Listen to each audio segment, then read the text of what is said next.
Every-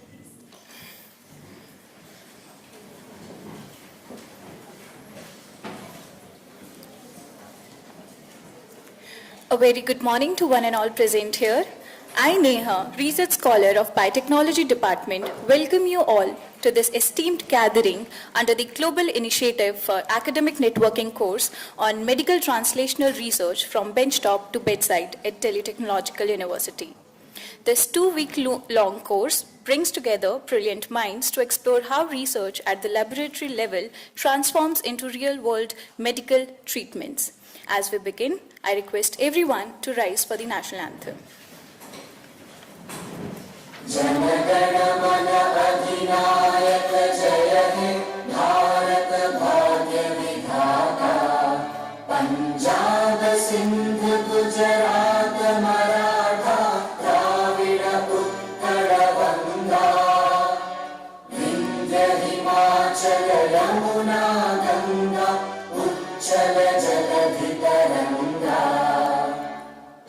शुभ नामे जागे तव शुभ आशीष मांगे गाहे तव जय गाथा जन गण मंगलदायक जय हे भारत भाग्य विधाता जय हे जय हे जय हे जय जय जय जय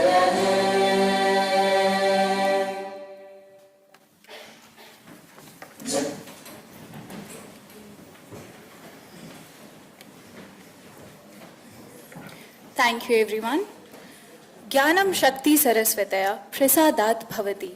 True knowledge and wisdom arise from the blessings of Goddess Saraswati. Knowledge is the foundation of progress, and wisdom is the guiding light that leads us toward enlightenment.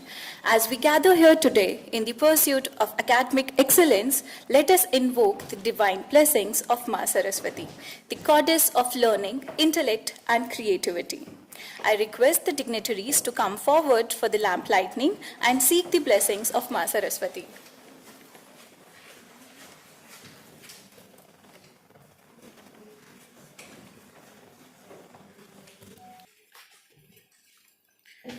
Thank you, everyone. May the divine presence of Ma Saraswati inspires us to seek knowledge with humility and use it for the betterment of society.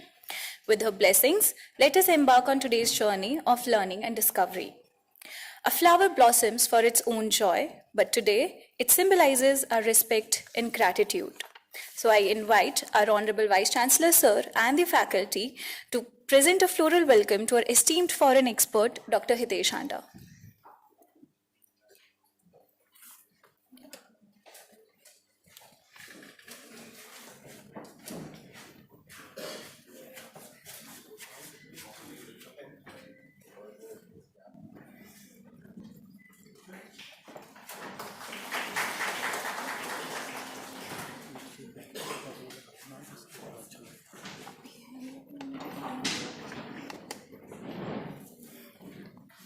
Thank you, everyone.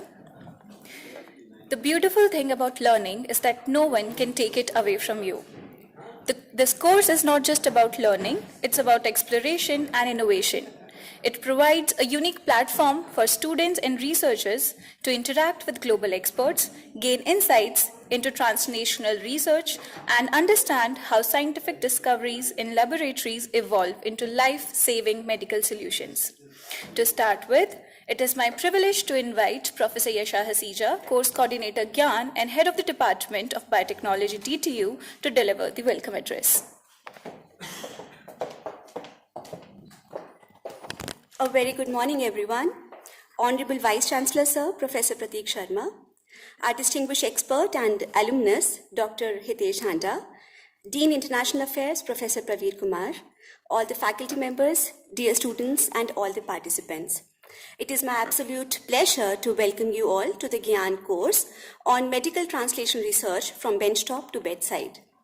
Government House of India has approved Global Initiative of Academic Networks or GIAN aimed at tapping the talent pool of scientists and entrepreneurs internationally to encourage their engagement with the institutes of higher education in India so as to augment the country's existing academic resources and elevate India's scientific and technological capacity to global excellence. Today's event marks a significant milestone in our academic journey, it being the first GIAN course being organized by the Department of Biotechnology DTU, bringing together students, researchers, faculty members and experts to explore the advancements in the field of medical translational research. Before we begin, I'd like to extend my heartfelt gratitude to our Honorable Vice Chancellor, Sir, Professor Prateek Sharma. Sir is not just an academician but a true architect of progress. Someone who has tirelessly worked towards transforming DTU into a hub of innovation, research, and holistic education. From day one, his passion and vision have been reflected in the tangible progress, new initiative, and transformative policies that have reshaped this esteemed institution. Walk into the corridors of DTU and you will see a wave of change, be it infrastructure, research collaborations, student-centric policies, academic excellence, alumni initiatives, or international affairs. Every corner speaks of his dedication and commitment. His unwavering support for fostering interdisciplinary learning and global collaborations has been instrumental in making initiatives like this GIAN course possible. It is with great honor that we welcome Dr. Hitesh Handa, our distinguished expert for this course.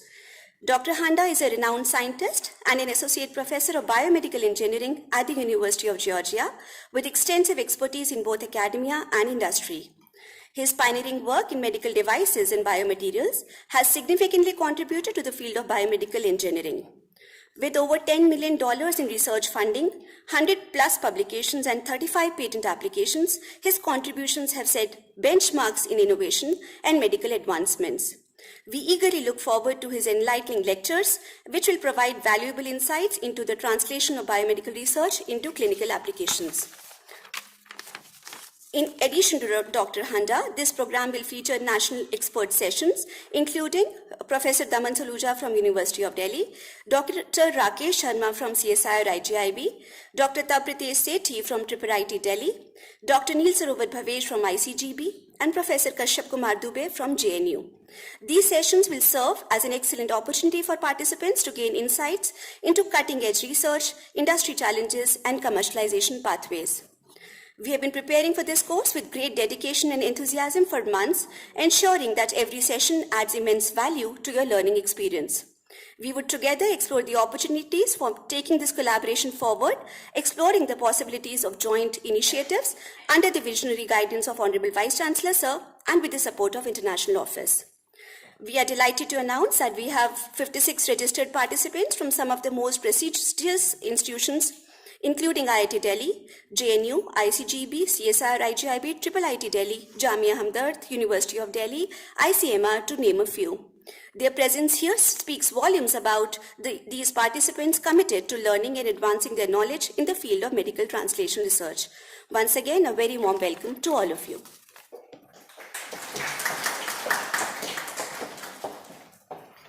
Thank you so much, ma'am. May I now request Professor Praveer Kumar, Dean International Affairs, to say a few words on this initiative.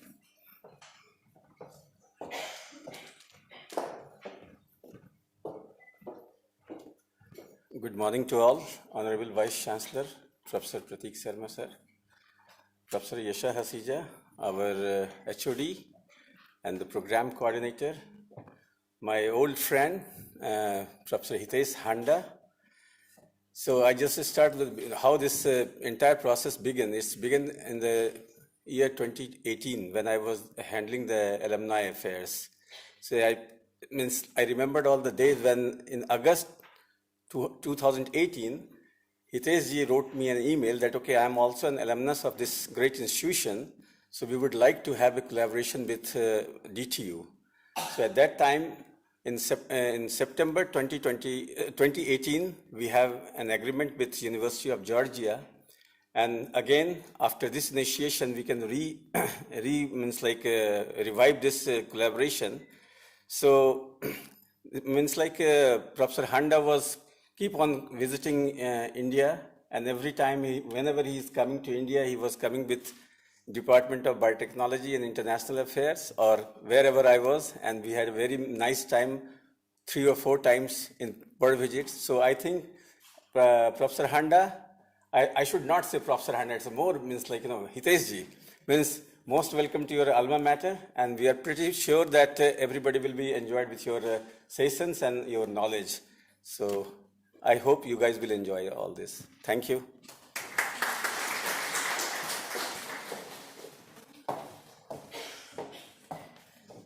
Thank you so much, sir. Alone we can do so little, but together we can do so much. These are the words of Helen Keller. Hence, in today's interconnected world, the fusion of expertise, ideas, and resources is essential for translating research into real-world applications. To enlighten us on this critical aspect, we are honored to have with us Dr. Hitesh Handa, an esteemed expert in medical translational research with extensive experience in biomaterials, healthcare innovations, and interdisciplinary collaborations. Professor Hitesh Handa is an associate professor and distinguished faculty fellow in College of Engineering at the University of Georgia, with extensive experience in both academic and industrial settings. He is also the founder and chief scientist officer of 2 medical device startup companies. His research focuses on developing medical device coatings to prevent thrombosis and infection, leveraging his expertise in materials, chemistry, surface engineering, molecular interactions, and the use of animal models for testing biocompatibility and hemocompatibility. Dr. Handa's innovative work has secured over $10 million in funding, resulting in more than 100 publications and led to 35 patent applications. His research is supported by the National Institute of Health, NIH, the US Army, the Centers for Disease Control and Prevention, CDC, and various industrial grants.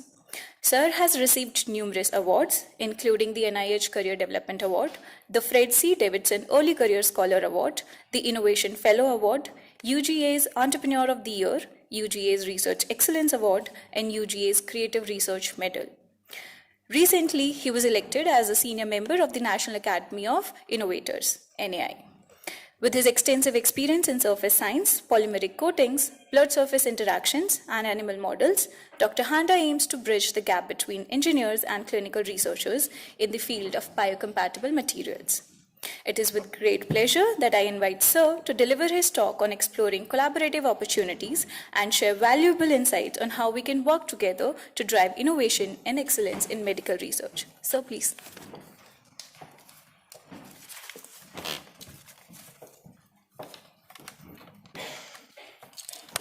Thank you, Neha. And thank you, Professor Sharma, Dr. Hasija, Dr. Kumar.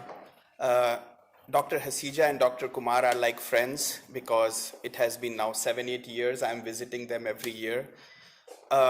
This is such a special time because 22 years ago, when I graduated from DCE, I used to sit there, and then when people used to come and talk, then you're like, oh my God, these people are so smart. These people know something. There is no smartness, trust me. It's just, I'm 20 years ahead of you. That's it. 20 years from now, you guys will be here. This is so formal. I have not prepared any speech for this purpose, but I would still like to say a few things, maybe a little bit about my career journey, because I know you are not here to listen to my talk.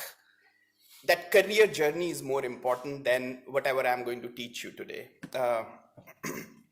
So I was the first batch. I was the graduate from the first batch of polymer science and chemical engineering. And my goal was, in those days, TCS, Infosys used to come and take everybody from whatever department. So my goal was to get a 2 lakh rupee per annum job from TCS. And that was my dream, that if I can get that 2 lakh rupee job, I'll be satisfied. My life is just perfect now.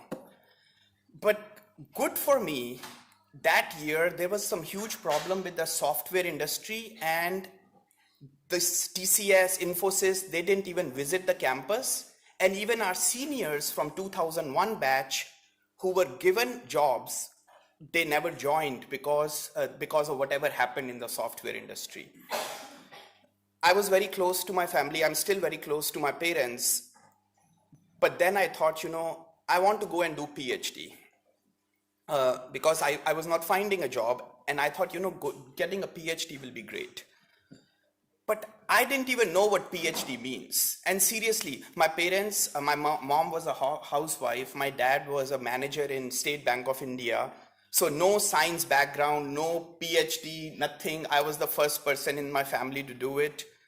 My parents told me the only way we will let you go to US is if you go to Wayne State University, because my uncle was a professor there. So I went to Wayne State University. I met with 5 professors. I had never read a research article in my life. 22 years ago, it was not so common for undergrads. I met with 5 professors. To every professor, I said, "Oh, your area is I'm so interested in your area," because I wanted funding to do my PhD. Very lucky for me, I met my PhD mentor, Dr. Guang Zhao Mao. She's a dean of University of Edinburgh now. She took me in her group and she was so patient. She taught me everything. I had no idea how to do research. I still didn't know. I finished my PhD. I didn't know that you have to write proposals, you have to write grants to do research. And I thought my PhD research was basic research, okay? Understanding mechanism of interactions of bacteriophage with surfaces. And I was more interested in application or translational research.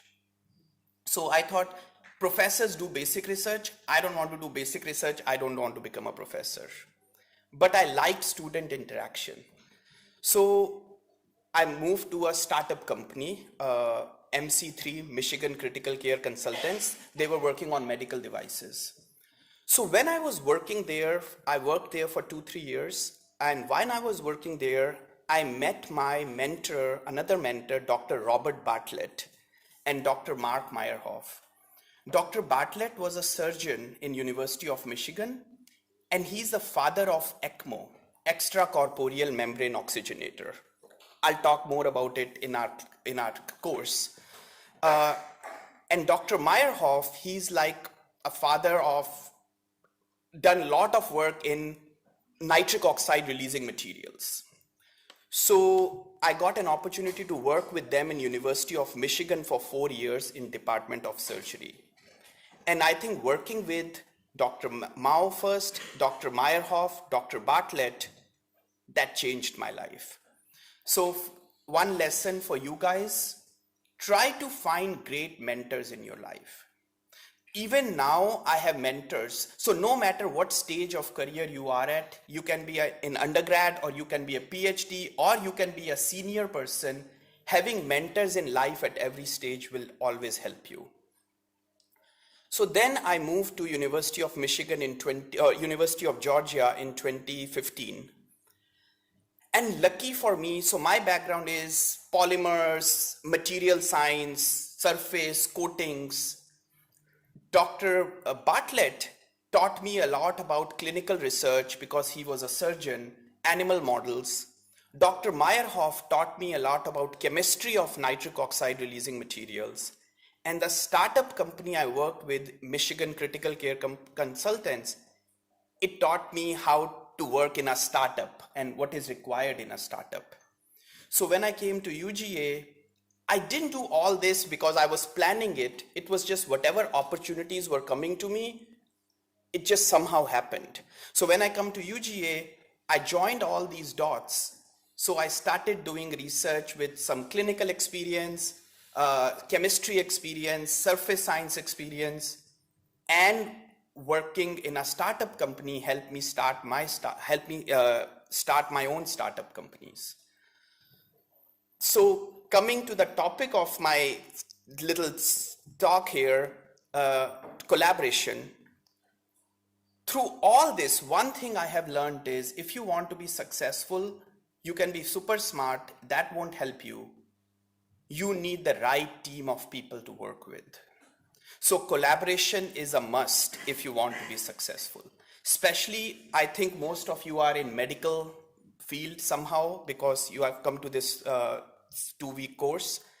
In our field, knowing chemistry and materials and polymers and clinical models and animals, it's not possible for one person to do everything.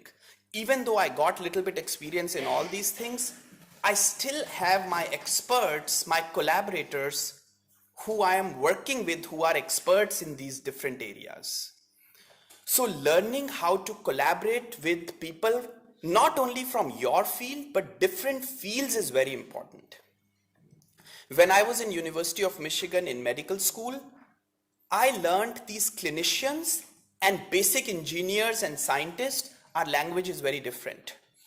You know, you can show them, oh, you know, my chemistry, this fancy chemistry, I did this reaction.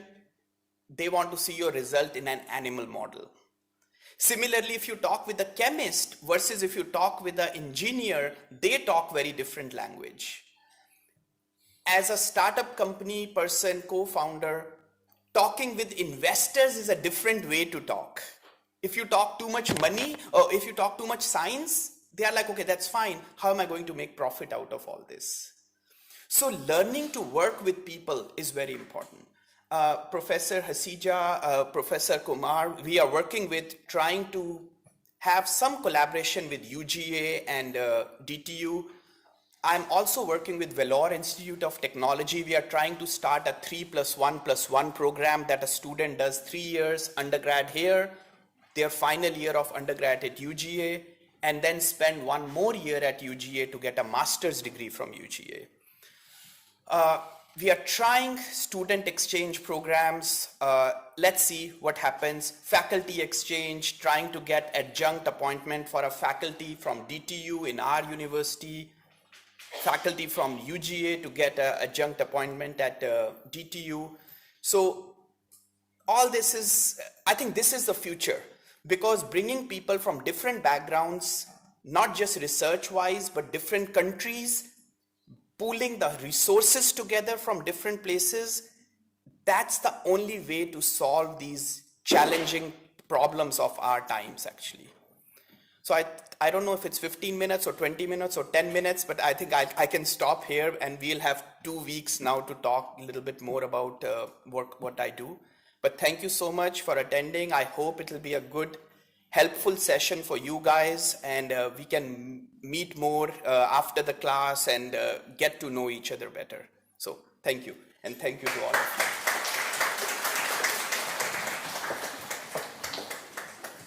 Thank you so much, sir, for your insightful thoughts. At the heart of any great institution lies the vision to explore new frontiers of knowledge and the courage to transform ideas into reality. As we gather here today for the GIAN course, we are reminded that the true hallmark of a great institution is its ability to inspire, innovate, and create opportunities for the transformative learning. This is made possible by visionary leadership that fosters collaboration, nurtures talent, and paves the way for groundbreaking advancements. A visionary leader plays a crucial role in steering such initiatives towards success.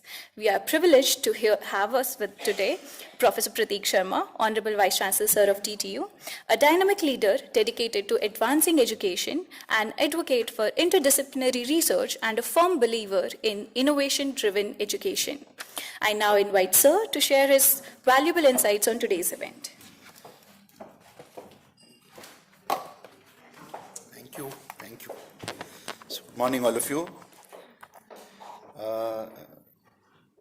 So, Dr. Hitesh Handa, first of all, I would like to profusely thank you for very kindly agreeing to be, associated with this GIAN course, and which in fact we hold quite important and relevant with the kind of initiatives that we are taking in the institution. And I would also like to really compliment Professor Yesha Hasija and her entire team for again, being the, I've been here for now 1 year, 3 months, and for across different departments, I've been asking people to, take certain initiatives. One was the lecture series. Second was the GIAN, to again reactivate the GIAN courses. And again, I'm really happy that Biotechnology department happens to be the first department to reactivate the GIAN course, and all the entire compliments, and I must congratulate the department and its team for being very proactive and in taking initiatives. And whatever we think, and to do things, certain things, you need to have a team that responds back to in a very swift and prompt manner. Otherwise, usually what happens, whatever one may try to do or think, it just gets dissipated. And this is something very important. And there are several good things about especially the Department of Biotechnology, which typically, in terms of the research that we see across departments, there are certain indicators which again and again, this department again provides all those, when we talk of gender balance, again, this is the department which provides the necessary, gender balance also, and which is a very positive thing, because the moment you see, the girl students there, by default, the sincerity comes in. That doesn't mean that I am anti-boys, but that always is there. I mean, this is, if you can correlate, do a simple analysis, a correlation, the sincerity, the diligence, the associated with any process comes in, and at the same time, presence of girls keeps the boys grounded, so that also is one of the key indicators also. And I'm very happy that in terms of extramural grant, the primary data generated through experiments, you name it, the Department of Biotechnology has been contributing.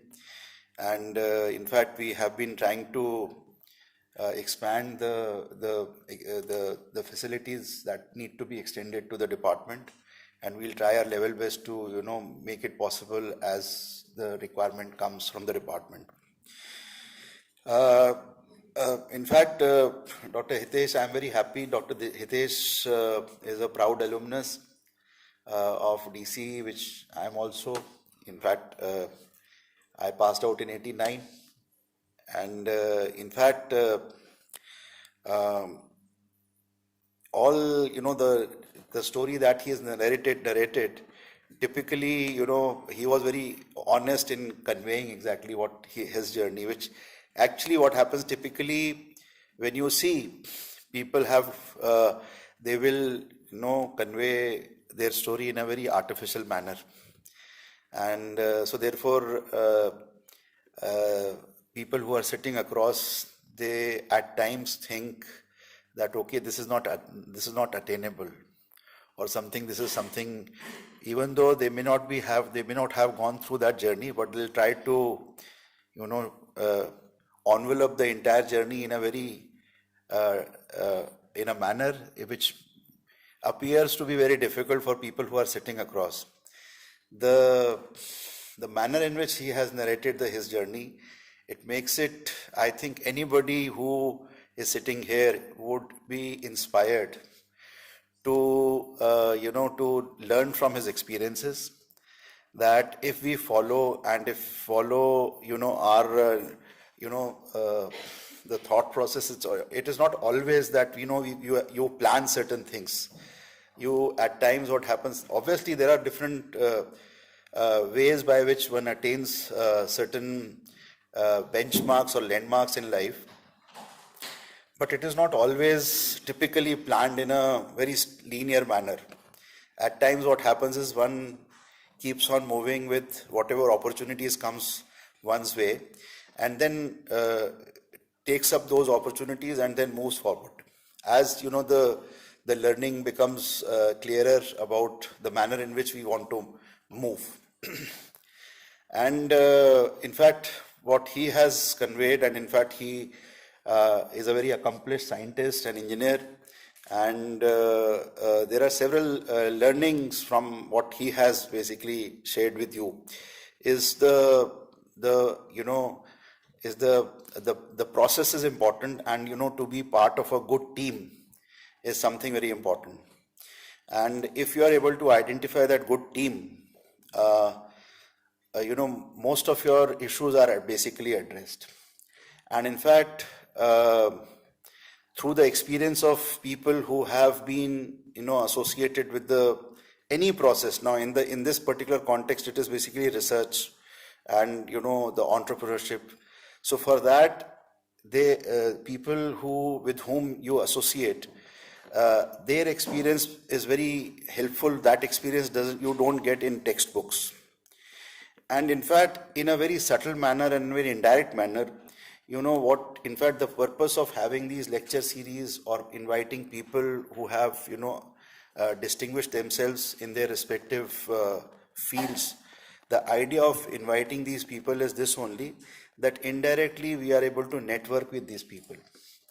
And it's a very, I would say, very subtle and intelligent way of, networking, where, both the people who are sitting here and the person who comes here, or people who come here, it is a natural way of, networking. It's not a forced association or forced networking, because everybody, whether you are standing here or there, they also need good working hands to expand their research activities. And because in this world, I'll borrow just what he said, you may be exceptionally brilliant, but things don't move with an individual brilliance. It only is possible when you have a group of people working for you. It can be anything. You pick up, he spoke about entrepreneurship and research. You pick up anything in the world, you have to have a group of people who come together to achieve a particular idea, the objectives of that idea that basically take you forward. And it's basically importance of that idea and how that idea gets translated into actions. That becomes important when you have good team. And obviously he said with a lot of modesty that the difference is of only 20 years, and but obviously these 20 years gave him a lot of experience, which obviously in his lectures will get encapsulated in the form of, this I repeatedly say, the density of information that he would be able to provide in these lectures would be quite handful, which otherwise is very difficult to gather from different books and literature. That you may have the best resources available in the form of net or whatever, YouTubes, but interacting one-to-one is altogether a different experience. Plus, at the same time, coming back to what I was trying to convey, this is by having such talks and interactions, courses, and people coming from outside also, the students from different colleges, even the participants, it's an opportunity to, network and know each other and know each other's strengths and weaknesses, which I'm talking in general. This obviously extends to the research capabilities also, where exactly you want to, move in your career, the trajectory path that you want to have. Nothing is less important, I would say, because the learning experience that we get from being in company of peers is much, much larger than, getting to know from books. Books have their own importance. The research papers have their own importance. YouTube has its own importance. But sharing experiences, at times what happens is that one is not really confident at times that, okay, whether it is attainable or not, achievable or not. It is only when we talk in a very matter of fact manner, जिसको if we say in Hindi बहुत सहज भाव में जब हम बात करते हैं किसी भी चीज को, so then the attainment of that becomes everybody thinks, okay, this I can also do. And that is what exactly, we have to ensure that, there is no awe associated with this, any process in which we are part of. So that the moment you remove the awe, it becomes a very normal and organic thing to do. And that is what exactly we have been trying to do, where we just, bring people like Dr. Handa and several others also, who simply share their experiences, and through their experiences, which usually you won't find in textbooks. And obviously, there are several other, initiatives that come as part of these talks, which in fact he has already highlighted, of having collaboration at institutional level by having certain joint degree, dual degree. It is good for the faculty members also. But what is important is for the students. I'll tell you, it's very, these are rare opportunities, which obviously your own faculty members are there, but at the same time having people from outside, it opens up a different world to you, and you expand your domain and perspective, and also later on, these associations do help you. And indirectly, I have, from my experience, I can tell you, I have learned a lot, by meeting people, even 20-minute interaction with people who, come with huge accomplishment.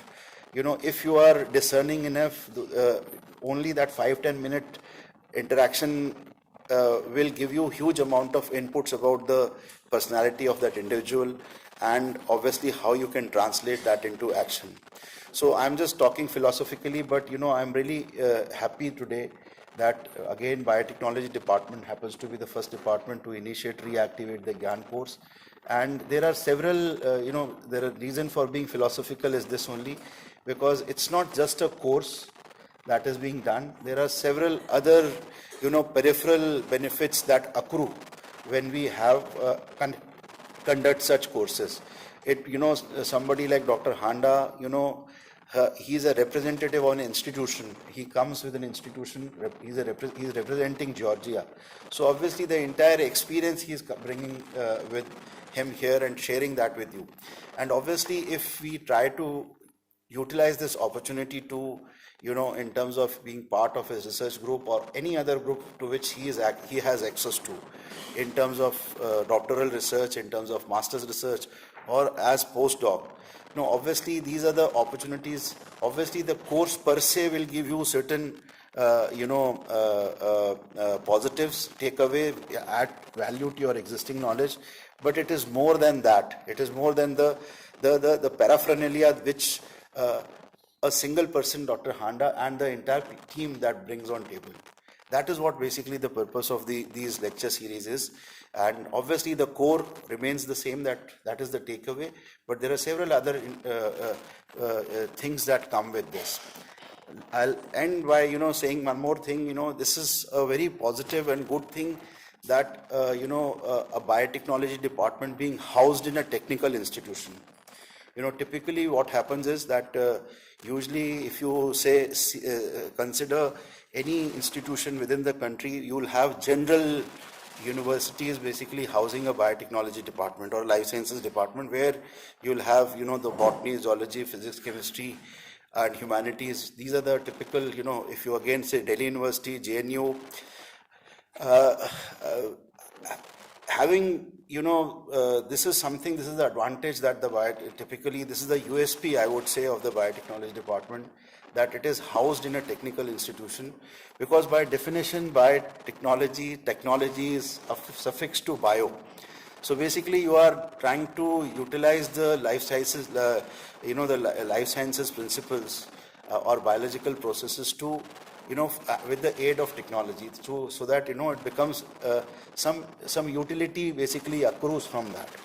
So, biotechnology, by the very nature of the discipline, cannot exist in isolation. The character of the discipline itself is interdisciplinary, and because it is technology driven, so obviously we have to utilize the benefit of being housed in a technical institution.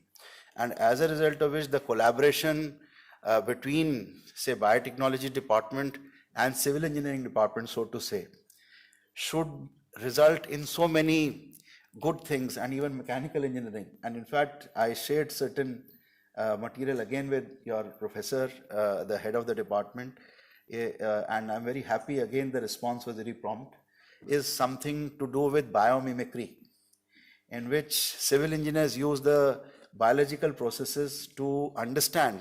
I'll give an example and that I'll end that with that. Somebody studied how termites in the desert are able to survive. If you typically see, you know much better than me, the cuticle of termite is very weak. So left alone, it can't just stand. But if you see mounds of these termites in deserts, you can see mounds of these termites. And if you just cut a section across this termite mound, you will see they have the structure of that is such that it is an inspiration for creating a natural air-conditioned building. So, there is some research which is being undertaken by civil engineers. I'm a civil engineer with the help of biotechnologists to create a structure in such a manner that, there is no need for mechanical ventilation or air conditioning. Taking examples from how the biological systems, so they are mimicking the biological systems in civil engineering structures. And same is being done in mechanical engineering, several other disciplines also. So this is something I would love that in times to come, that we have a synergy between the biotechnology department and typically hardcore engineering departments like civil, mechanical, electrical engineering departments, where we are able to learn from you, from the biological sciences people, in order to understand the biological processes and utilize these underlying principles in designing the structures. So that is something that we need to do in future. And I actually got very emotional because the kind of response which Department of Biotechnology is giving again and again is making me very happy. And I'm sure that this will be counted one of the best departments, not even in basically in Delhi, but in the country, and it will bring a lot of name for the institution. Thank you so very much. God bless you all.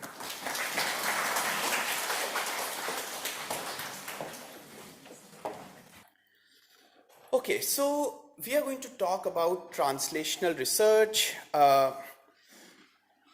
It's a very interdisciplinary field. Professor Sharma talked about it. You already probably know this because you are biotechnology.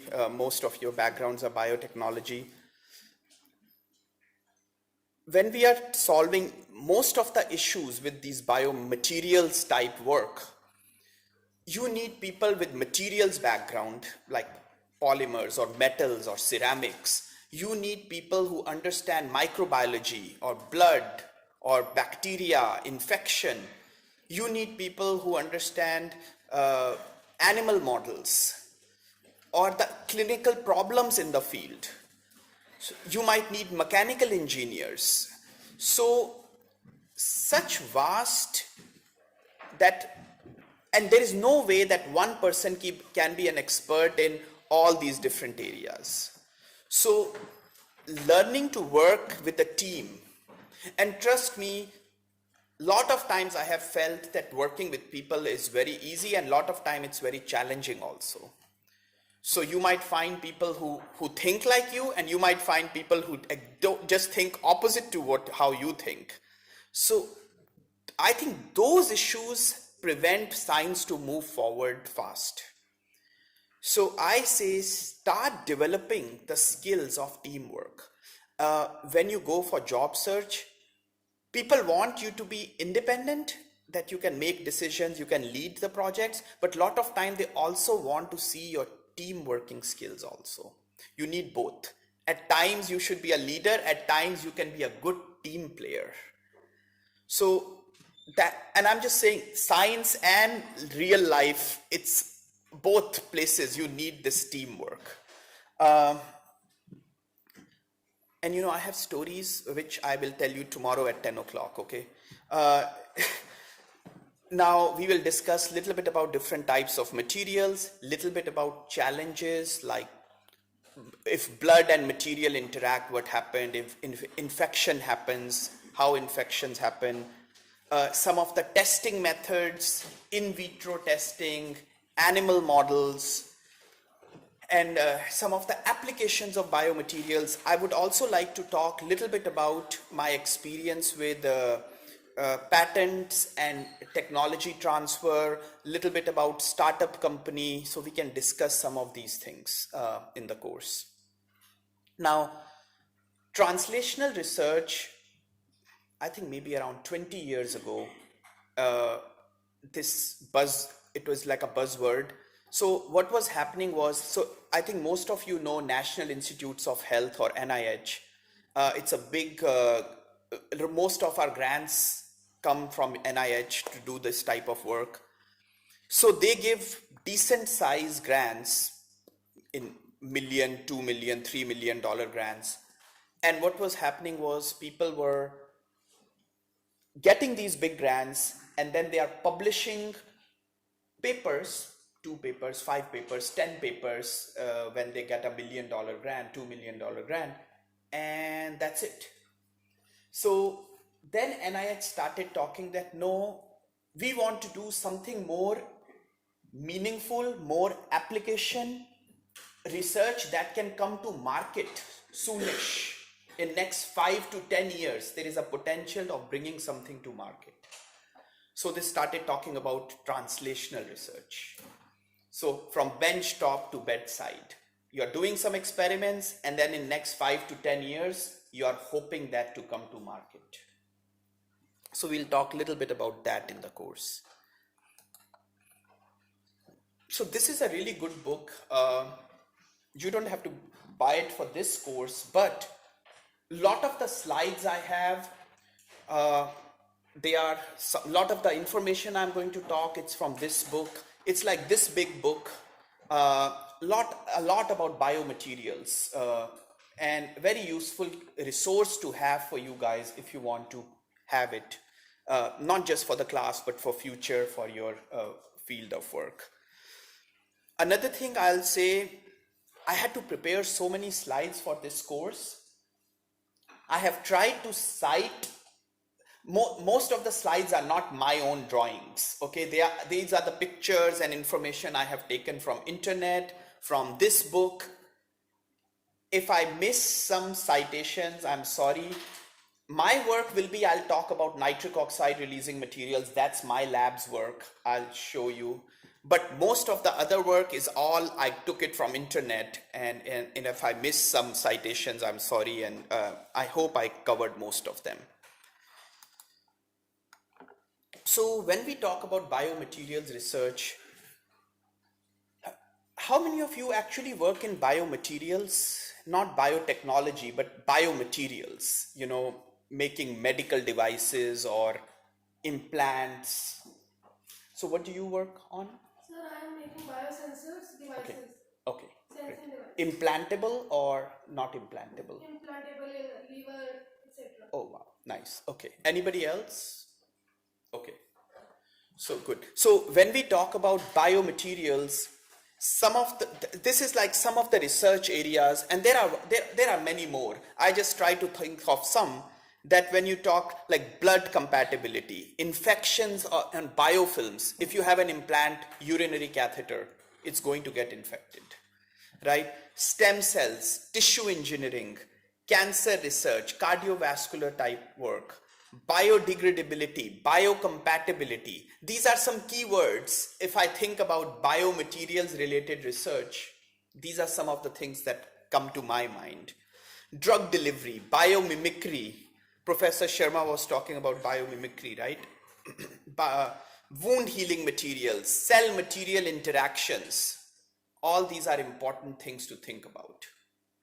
So if you are working in this field, a little bit change of topic, we were just having a discussion that how biotechnology is not a very highly ranked field in India, which is very surprising to me because I think in US it's a very, very desirable field. And if you think, no matter there are buildings or trains or they are there or not, engines, we all will always be worried about healthcare. So I think this field is very powerful. human beings will always be worried about healthcare. So I think you guys are smart. Even though the field is ranked whatever in India, I think it's a very, very, very important field. Other fields might have future or not, I don't know. This field should always have a future. So this is just an example of how advanced our biomaterials, biomedical engineering field is becoming, that we have, like she just said, artificial liver or sensors, right?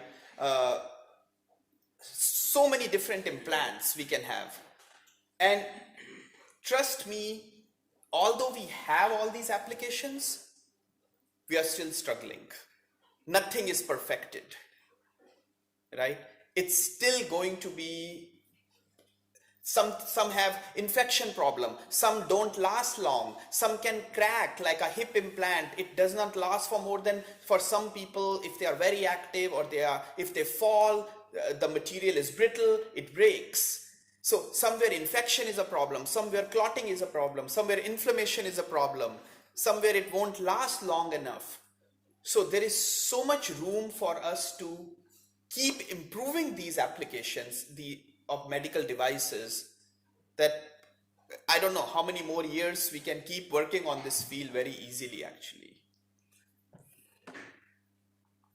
And I think you are going to get all these slides. Yeah. But yes, for the assignment, I asked you to take the picture, but you guys are going to get these. Now, I also got this recent data. You know, in US, healthcare spending in 2020 was $4 trillion. And in India, it's $80 billion. And in 2024, medical device market was $200 billion in US and $15 billion in India. You know, I found it on Fortune Business Insights. So I don't know how, maybe the numbers are a little bit off now, but still, that tells you how big of a market this field is. Some medical device companies, if you're working in this area, if you're thinking about jobs, I was looking some of the companies that are leaders in this field. Here are some of the companies I found. I have worked with some of these companies and some I have not, but I know they are like doing really well. So there are so many jobs, so much future for this field, that I think you guys will be fine. How many of you, actually I didn't ask, how many of you want to go in academia? 1, 2, 3, 4, 5. Okay, so almost half of you. Okay, so you guys are thinking about postdoc, right? Okay, how many of you are okay to go to a foreign country for a postdoc? Okay, so almost all of you who want to go to academia. And I think that is a good idea.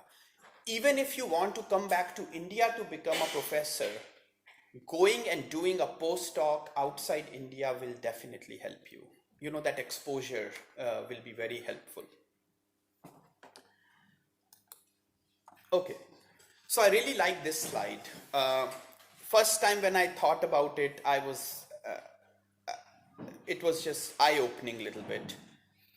So let's say you are a patient and you go to a physician or a surgeon.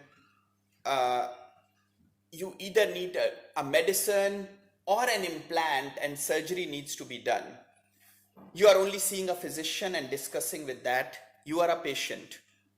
What do you think other entities are involved that helped you get that catheter or that drug? So biomedical engineers. Biomedical engineers. What else? Huh?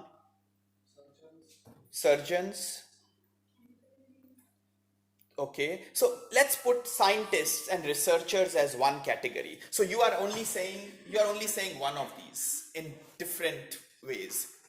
But there are so many different entities involved. What other entity?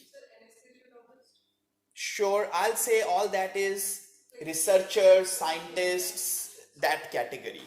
What other category? Engineers mean the company you like purchase the thing from, pharmacists or Okay, or vendors or company or okay, what else? Okay, you guys are only still thinking that researcher field. Uh, do you think any other entity can be involved? Manufacturers, okay. Hospitals. So the R&D part of the manufacturing. R&D, what else? So the patent for the device that is being Patent, that's a really important one, because if there is no patent, nobody's working in that, right? Because, so I'll go a little bit off track now. So I'll go a little bit off track to tell you some of these things. So I didn't know this when I was a student, like you guys, and even during my PhD also. Lot of times, faculty, students do really amazing research and they publish it. But maybe that's not always the best thing to do.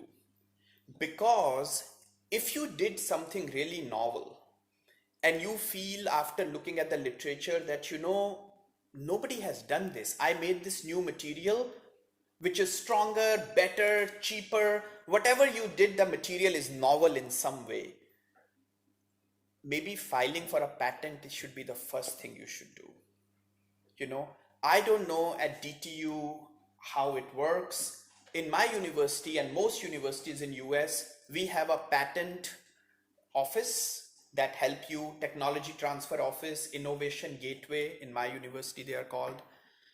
So whenever my students do some work, we discuss and we feel that this is pretty novel work, we email the result findings of our work to the office, and that office does the literature search for us and tell us, yes, it is very novel, so we will be filing for a patent for you guys. So the university takes all the responsibility of filing and spend money to file for a patent.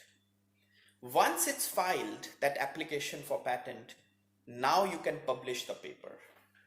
But if you publish the paper or you go and present it any conference, it becomes unpatentable.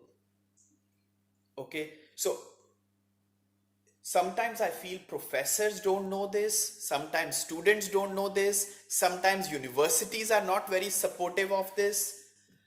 But that kills the technology, I think, for everybody, because if you publish a really novel thing and it's published now no company would want to even make a product out of it because they have nothing protecting them. It's information already published. There is no patent. So now they don't want to spend millions of dollars in developing that technology to bring it to market.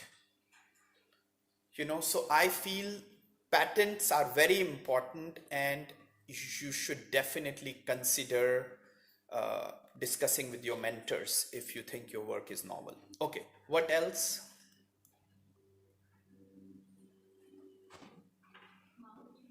Marketing is very important. Actually, you have to market is very important because you have to tell everybody, hey, this amazing material. If you think it's amazing but nobody else knows, then how does it matter? Okay, what else? I don't know if it's a good one, but I think money. It's the best one, right? No money means you cannot do anything. Okay. I'll talk later on next week, I think, a little bit about it. Lot of technologies, great technologies, don't become a product because of lack of money. So we write grants. So NIH also has SBIR grants, or for small businesses grants. Everybody is always saying my technology is best technology. So you have to really compete for that pool of money to say that no, your technology has a potential to come to market. But lot of time, even that money is not enough to bring something to market. So I think money is a big, big, big bottleneck for bringing these technologies to market. So because, any research, resources, people doing the work, it's all running on money. So money is very important. What else? You guys are forgetting a very, very, very important entity.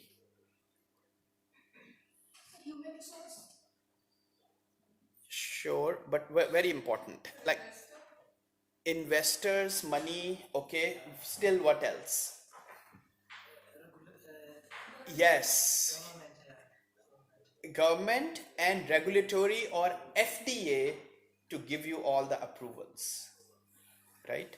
So companies, lawyers, we didn't talk about lawyers.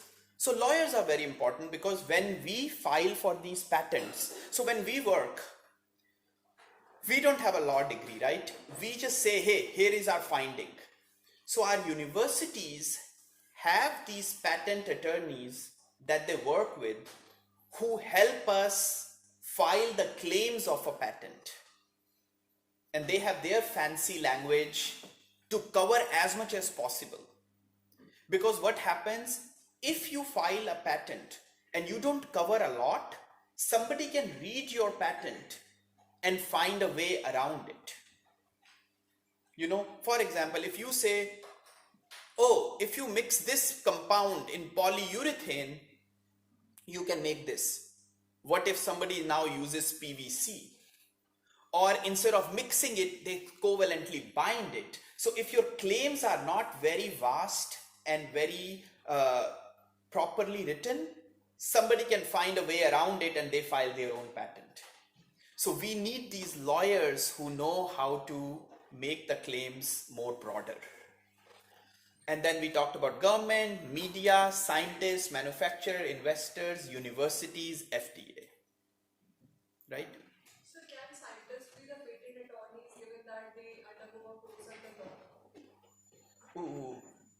So can a scientist be a patent attorney? A scientist who has presumably has undergone a law course or something? Can they be patent attorneys? Because a scientist will have a better understanding of these rules than So a yes. branded lawyer. Yes. So for example, in my university, this innovation gateway, the people who help us with filing these patents, most of them have PhDs. So that was my question. Yes. So So it's very desirable. I also know a lot of people with a science background want to do patent law, and actually it's a very, very lucrative field if you do a patent law with science background. So because the understanding and depth of knowledge is much better. Yes. Okay, but this is the craziness, and like Professor Sharma was saying, I was saying, collaboration and interdisciplinary research, which is this. Okay, and maybe this is also the reason why things don't work out also a lot of times. Okay, so let me take an example. So let's say I am a scientist. Where is a scientist? Okay, I'm a scientist or university. Okay, so okay, how do I talk about it? Okay, let's say you guys, you want to be a professor, right? You don't have a training of patents, and you did good research, you published a lot, you have an understanding, you are a good teacher, you become a professor now. And now you're moving science forward, you're publishing papers. But if you want a product to come to market, let's say you're a university, maybe you already know how to talk with government to get funding for your research. But you need to know how to talk with investors. You need to know how to talk with manufacturers, how to talk with FDA, physicians, companies. So you need all these different entities work with you. And if you don't know to work with some of these entities, you are going to fail. Right? Lot of time people do good research, They don't know, oh, I should apply for patents. Even if they apply for patents, if they don't have a startup company, let's say, now what will happen? You applied for a patent, there is a patent sitting with the university. You're hoping that some company contacts your university and licenses your patent.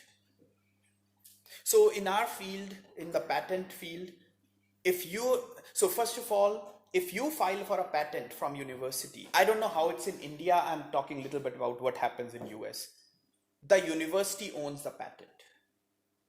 Okay, you are an inventor on the patent, but university owns the patent. If a company wants to use that patent to make a product, they have to license that patent from the university. And now that company is paying university some licensing fee. Actually, as an inventor, you get a part of that money also. So you get funds also. But the thing is, if a professor does not know they need to file for a patent, that's a problem. Even if they file for a patent, somebody should license your patent. And now the problem happens is, not only you need to talk with investor needs to talk with manufacturer also, other scientists also, physicians also. So this is just such a big mesh of things that you have to find a way through it. And now you should appreciate, even when you are having a headache and you are taking a medicine, it has gone through all this mess to come to market. And you can see things can fall apart at any stage. You know, moving things, I know because of the startup company, how challenging it is. So let's see,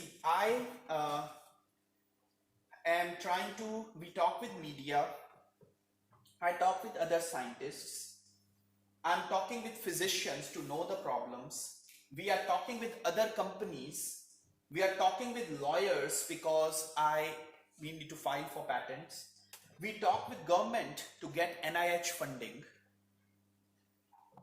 Investor is still missing for us. So we have funds, but those are not enough funds to bring something to market, to go to clinical trials. I still need a big investor to help me. So everything else I understand, sort of, or I have people in the company who are helping me to understand all these different things. But one thing is missing, and that's making us struggle. And even then, even if that happens, will we be able to get an FDA approval? Then will our product will be a successful product in market? So bringing anything to market, it has just made me even more impressed when something comes to market, that it's so difficult bringing products to market.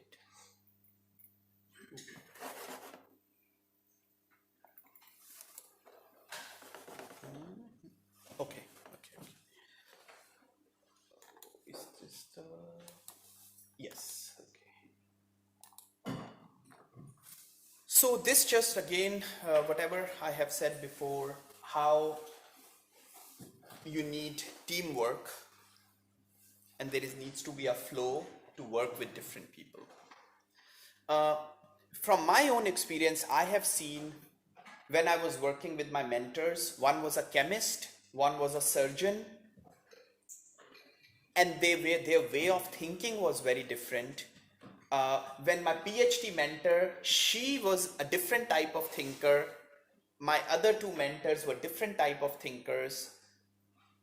My more clinician mentor, Dr. Bartlett, he won't believe anything until it's showing promising results in animal model.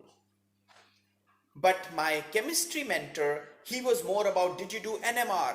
Did you do FTIR? How is your material properly synthesized? Is it pure? He talked very differently. So, and I have seen in meetings sometimes people disagree with each other so much because they are talking their own language, what they understand. You know, and that tells me when we write proposals to NIH and scientists are reviewing those proposals, what type of person is reviewing your proposal make a big difference. If a chemistry heavy person is looking at it, who's a chemist, they are going to find problems. Oh, you didn't synthesize this properly. What is the purity of your material? If a more surgeon is looking at the proposal, they are like, your science, your material can be fascinating, but I don't think so it will be successful in this animal model. So going through all this, I'm learning more every day that it can be all such a challenging task.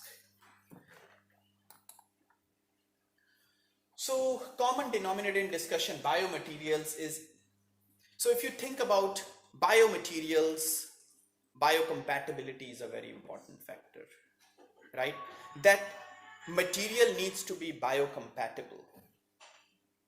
It should do the job in the body that it's implanted to do without causing any harm in the body, right? And that's what we all are trying to do. Make a material that's not expensive, and that is compatible, that does not cause any toxicity in the body.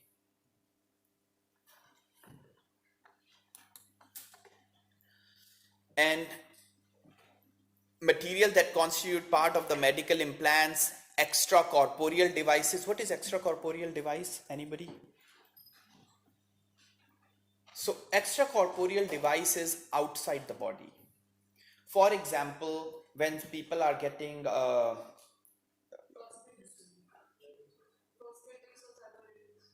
I was going to say a little bit like somebody is getting dialysis.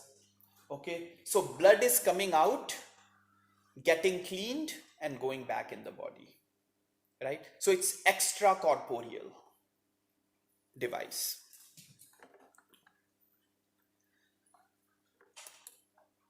Okay, so biocompatibility, ability of a material to perform with an appropriate host response in a specific application. Okay, but sometimes people have also talked about that there cannot be biocompatible, truly biocompatible material. The best you can do is make a biotolerable material. Your body is tolerating it. It's doing the job, it's not toxic, but body is still just tolerating it. It's not becoming a part of the body and it's not truly compatible with the body.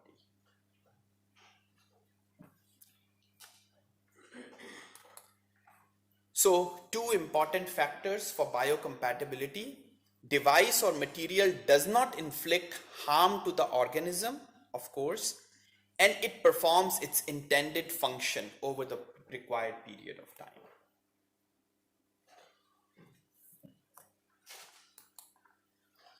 Okay, so this was also another interesting thing. And first time when I heard about it, I was surprised that how thinking changes over the years. So in 1993-94, the rule was, I don't know rule or is the right word, but what was happening that these companies that were making polymers for medical device manufacturers were accountable if the device was failing.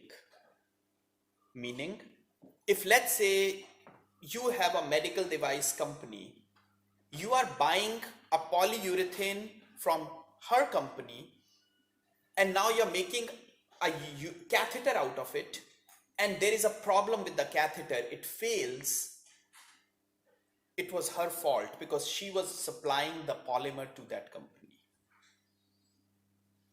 Which is kind of wrong because the company is using that polymer to make the medical device. If medical device is not working, it's the manufacturer's mistake, not the raw polymer person who's providing the polymer. Right? So that was happening in 1993, 1994. You know?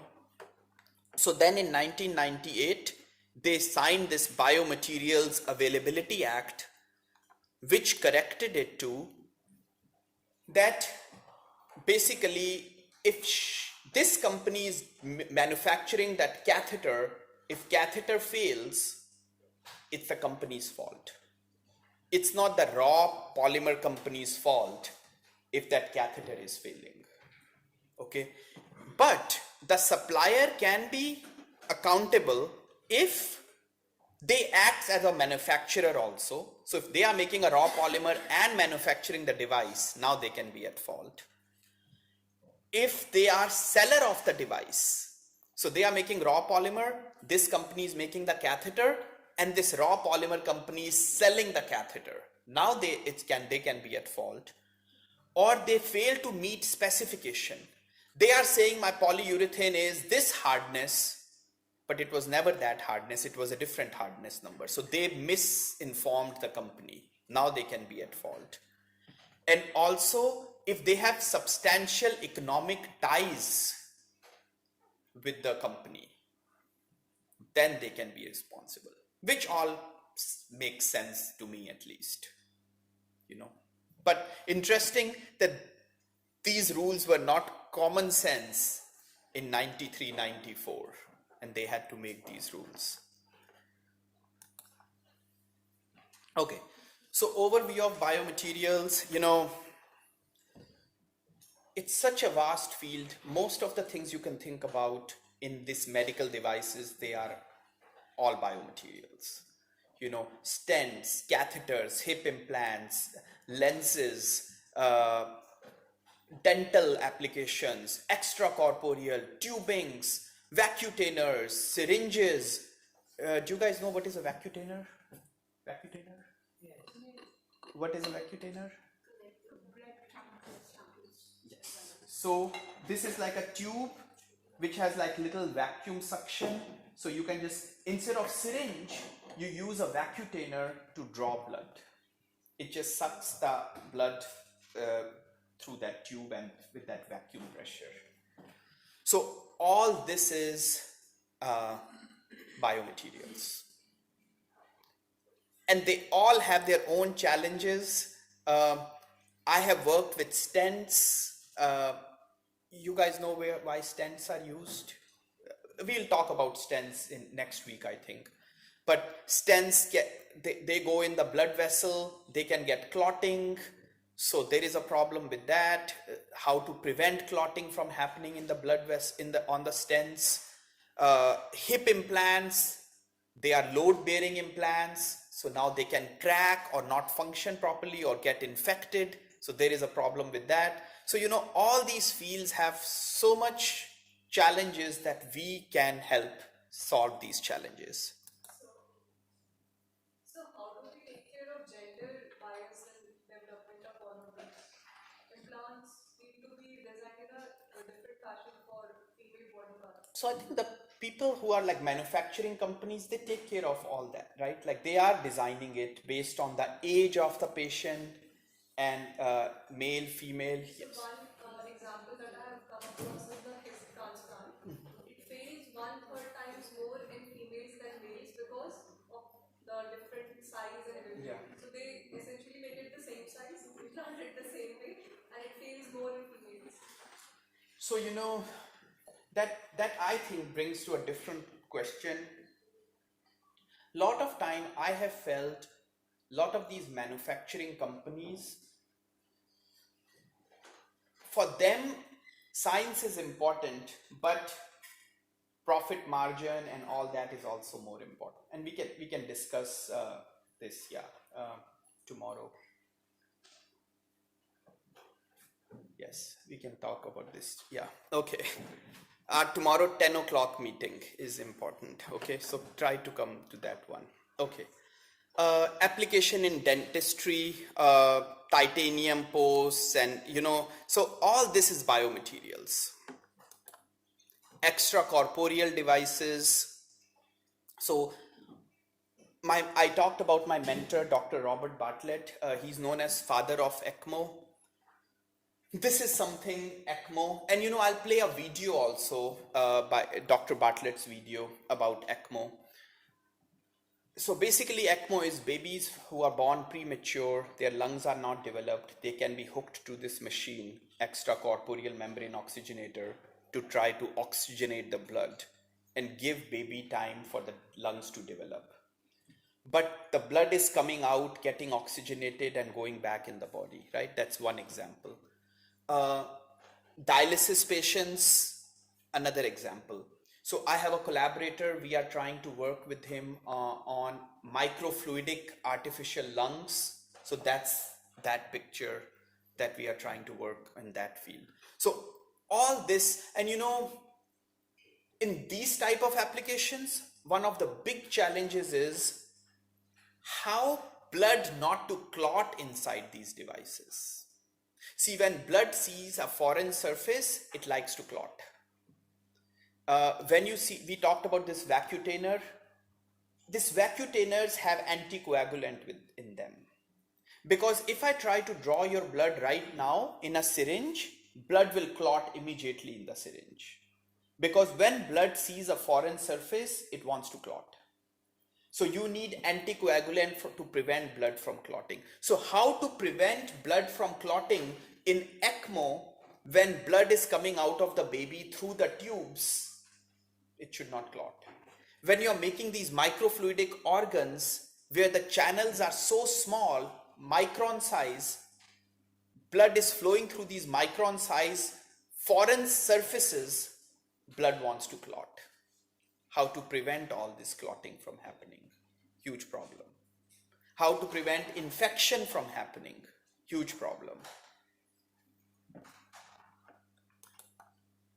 So this little bit shows a translational research flow, that how you do research where chemistry, physics, material science is involved, and then you make a medical device, you test it in vitro with bacteria, blood, whatever you want to call, whatever the application is, you test it in animal model, you go to regulatory, preclinical, clinical models, and then you get approved and bring it to market. And if something is not working, you come back to your bench, improve the material, go back and try to optimize your material.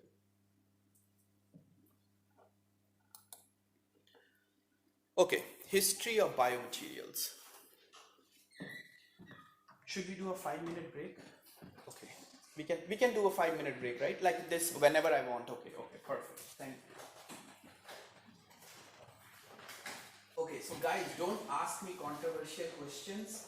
Those questions we should talk when we talk without this recording going on. So I'll tell you a little thing in this break. So we are making urinary catheters.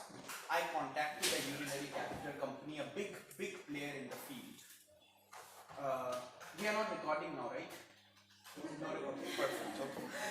I hate this. Okay. So we tested our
So you are bringing blood through the oxygenator and oxygen transfer is happening and you are getting blood oxygenated. Can we pause it? Yeah. No, he's paused it. Can we on it? No, it's not paused. It was not paused. It's okay. Okay. So the the blood needs to get oxygenated and carbon dioxide is getting removed, right? But these oxygenators have problem that they are getting clotted also. But how do you coat a oxygenator with something that prevents clotting of oxygenators, but that something is still letting the oxygen exchange happen properly? You see the challenge? Like you need this oxygenator to be of a material that blood does not clot on it, but whatever coating you are doing, the oxygen exchange should still happen properly. So that's one of the areas my group is also working on. And these are challenging things, like what's interesting is right now we are trying to find solutions to big problems, cancer and tumors and AIDS, but we still don't know how to fight infection and blood clotting. That's still a problem even now.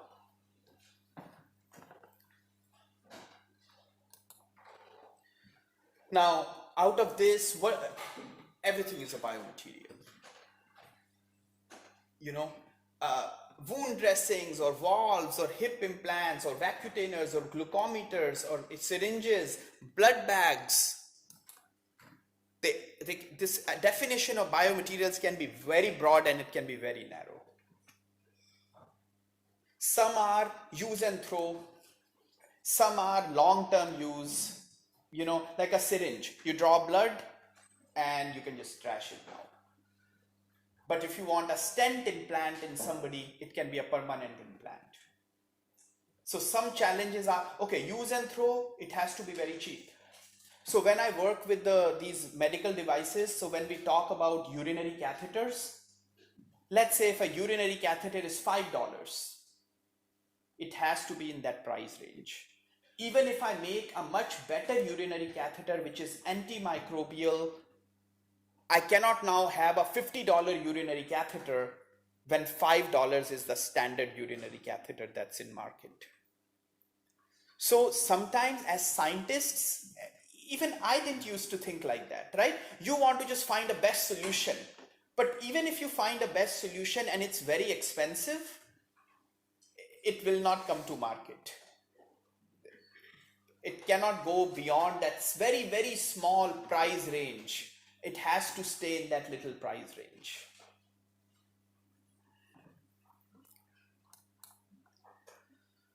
So this is a few years old table, I think, but I just thought I'll just share it.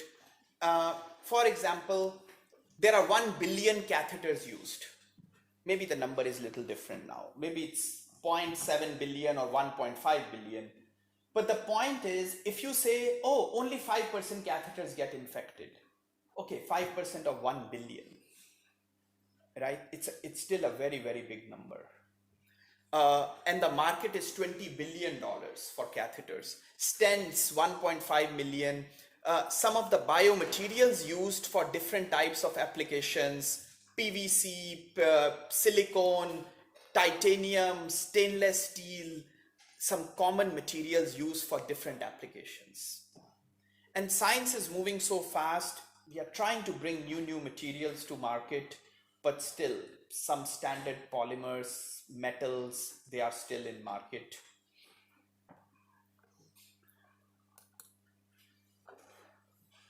So as a materials person or biomedical engineering field, some of the things we have to keep in mind is,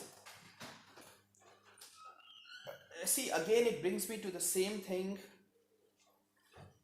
Why I feel so many things don't come to market or research is not successful. You need collaboration. But the problem is, one lab is mostly not trained to do everything. You know, uh, some lab is really good in chemistry, synthesizing new compounds, but they don't know how to put them in coatings. Some lab is really good in coatings, but they don't have good microbiologists to work with.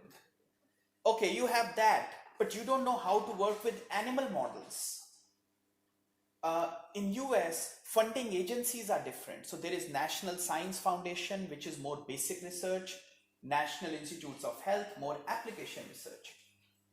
If you were trained by a mentor that was more NSF type researcher, you now don't know, or you need to find out a way how to write proposals for NIH, because you are trained to think very basic research and mechanistic research. And both are important. But changing your mindset from mechanistic research to application research is very different. So I have this interesting story. I write mostly to NIH for grants. I wanted to try NSF. Now I have given up. Few years ago, when I talked with my friends, that I'm like, oh, I want to write this NSF grant, I was thinking this idea. I will think very basic or mechanistic. And they'll tell me, no, Hitesh, you will not get funding because you are still thinking very application. So because of my mentors, I was trained to think so much application. It's very difficult for me to think in a basic research format. And the basic people, I have one or two people have talked with me, even when they try to talk very application, it's still not enough for NIH level application research. So working with all this system is, I think, the bigger thing. Sometimes, you are so good in your, Swami Vivekananda's story, I think, right? That a frog in a well, like they think that, oh, this is the whole world for me. Sometimes we feel, oh, I'm an expert in this field, which is great. Of course, we need experts. But then, just being an expert in one field, you still need people who can help you in a lot of other things, especially to solve these biomedical engineering issues. So for example, we need to think about surface wettability, hydrophobic surface or hydrophilic surface. What is the ratio of hydrophilicity, hydrophobicity? Self-assembly, charge on the surface, roughness on the surface. For some applications, you need rough surface. For some applications, you need smooth surface. Any example? Can you guys give me an example? Where you need a smooth surface, where do you need a rough surface? An example of in vitro culture, we require a negatively charged surface and adherence in all. So it's kind of a protein coated, so I would say it would be a rough surface. Okay. Any other application? A more implant type application where you think a rough surface is better or a smooth surface? A smooth surface is better.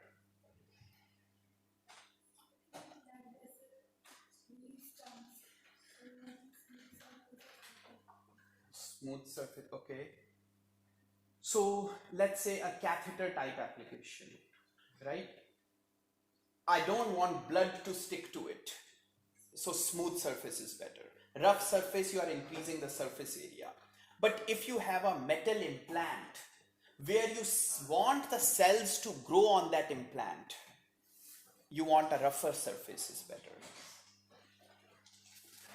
For our blood material interaction field, you open Google Scholar and you search, people have tried all the types of surfaces and they still get clotting.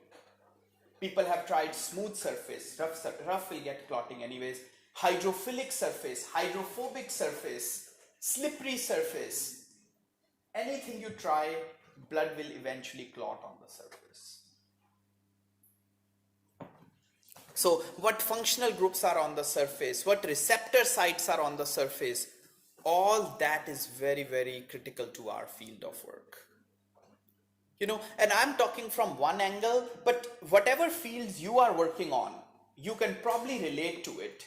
That some of your applications you need this type of surface and some applications you need a different.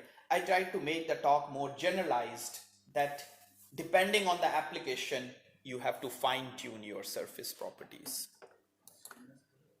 When you are doing surface modifications, you are thinking about self-assembly, immobilization, plasma treatment, photoreactions, layer by layer, spin coating. So you can imagine that it's just too vast. And this is just material science, surface science. Now, even if you make a material, now you need a good collaborator to test it. And then I have seen a lot of time, what happens is finding that right collaborator is tricky. See, for you, this project is high importance, most importance, right? But your collaborator might be working on 8 different projects, and this is one of the 8 projects. And you all have faced it probably, I'm sure.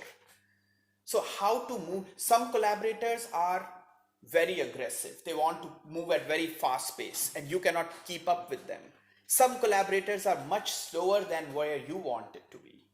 And now collaborations fail.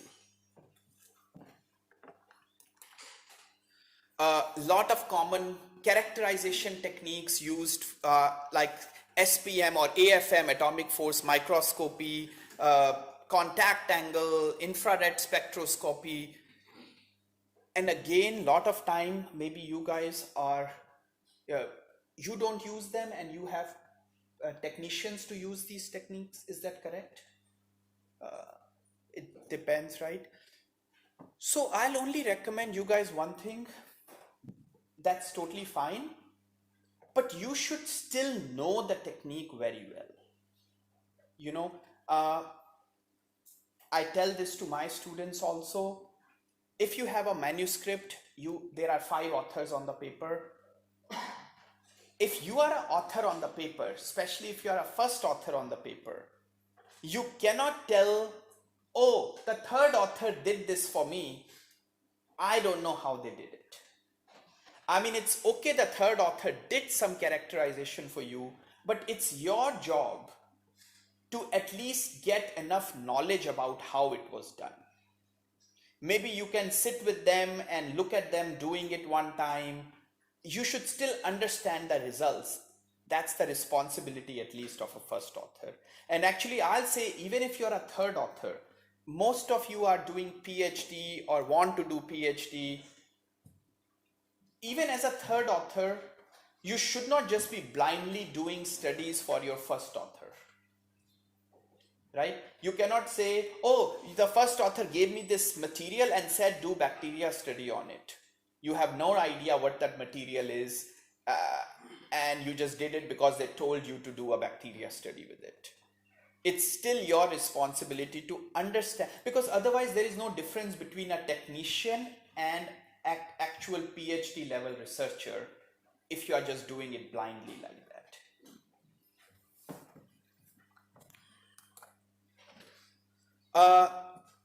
Another thing we need to think about is hardness, strength, and toughness.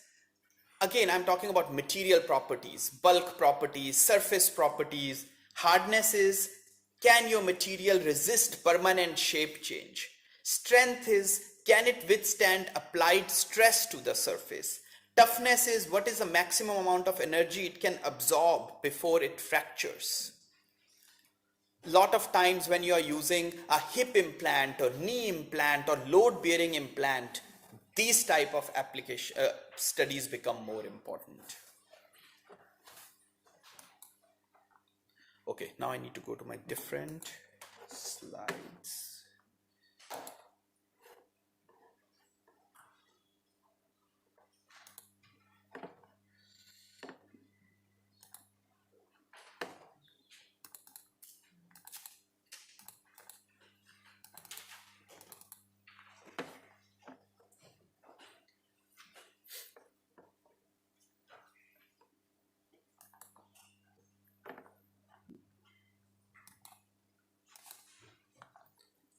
Okay, so different types of materials that we are using in our field, right? They can be metals, they can be polymers, they can be ceramics. Okay, which one do you think is the most common type of biomaterial out of the three?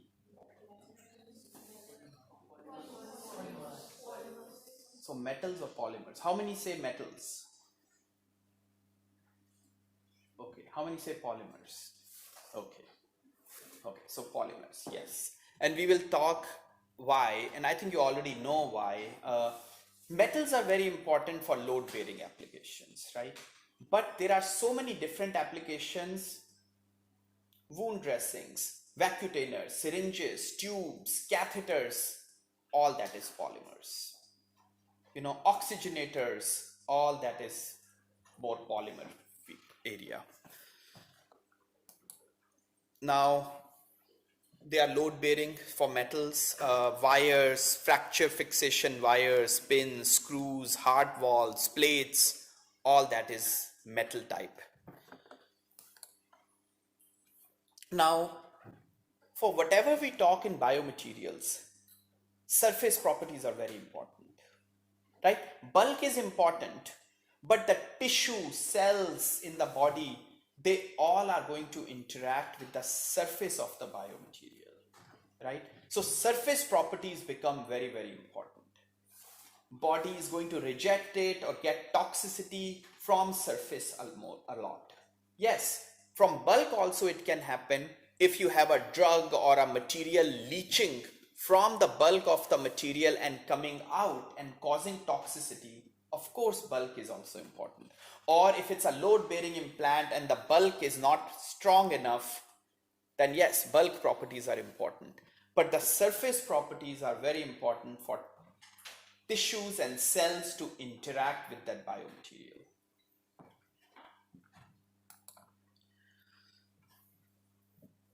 I think we talked about this. Designing load bearing orthopedic and dental implants, high tensile strength of metals. Now, how metals are processed, that makes a big difference also. Cold working of metals such as rolling or forging can make the material stronger and harder, but it becomes less ductile. So you cannot make it in the form of wires that easily. Metallic implants, titanium is very popular, platinum, iridium, gold, iron. I saw some of you taking pictures. I think you don't worry, you will get all these slides.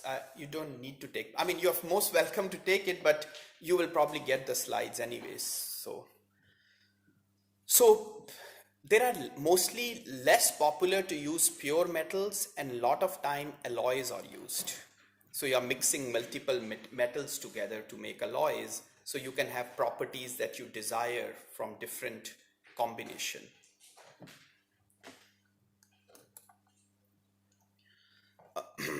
Pure metals are sometimes used, not common. Alloys, like examples are cobalt, chromium, stainless steel, titanium alloys. There are some common examples of alloys that are being used. This table shows approximately comparison of properties between ceramics, metals, and polymers. What is a ceramic example? Did you guys know? Aluminum oxide. Okay, that's a very scientific answer. For a common person who does not understand all this high chemistry. Or, plates in the house, right? That's like a ceramic material, right? So metals we know, polymers we know, those are ceramics, right? And what is a very common property of a ceramic? Very brittle, right? Like the plate, if you drop, it can crack it, right? So that's like a common, easy to remember, that's a ceramic category. So yeah, these are some examples of hardness of these materials is little low, this material is little high, ductility of this is low, this is high. So just a little comparison of different types of materials. Metallic implant. So, you know, another example of metallic biomaterial is stainless stents, right? Have you guys seen a stent? Um, so, something like, I think I had it one of the slides, right? So it looks little, oh yeah, actually, forget this covering around it. This is a stent, okay?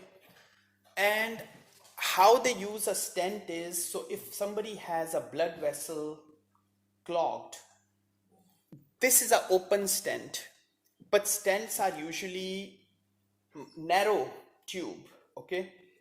So what you do is you put the stent on a guide wire and you put the wire in the blood vessel, and and the other side of the wire, it's on a balloon, but balloon is not inflated and this stent is on it.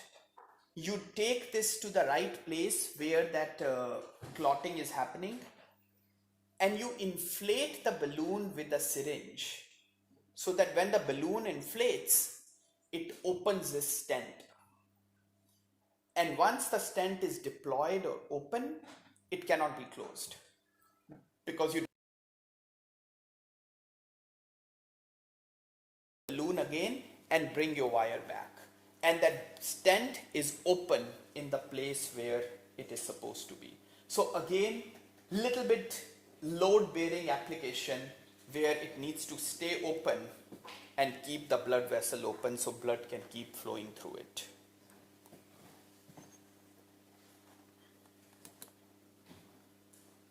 So this is just showing example of Young's model. You don't need to remember these numbers, but I just found it, so I put it here.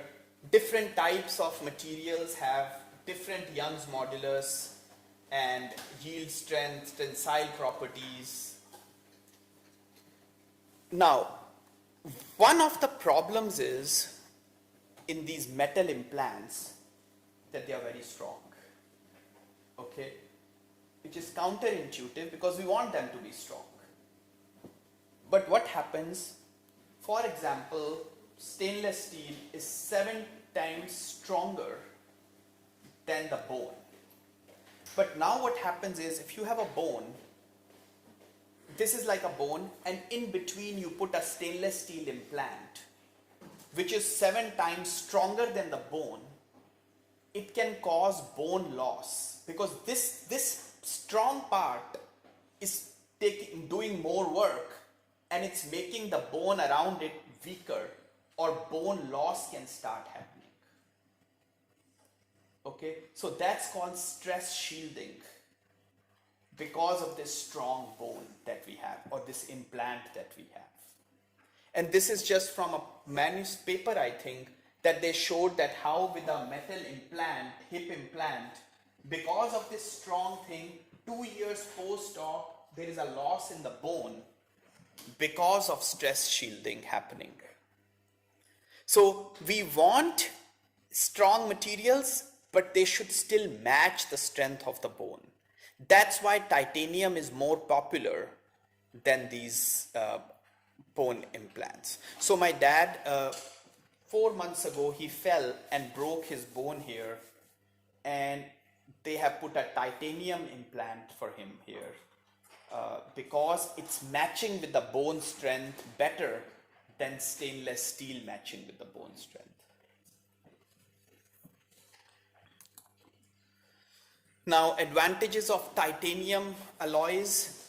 It has a lower moduli than stainless steel, like we said, and it forms titanium oxide layer that makes this titanium alloy more corrosion resistance.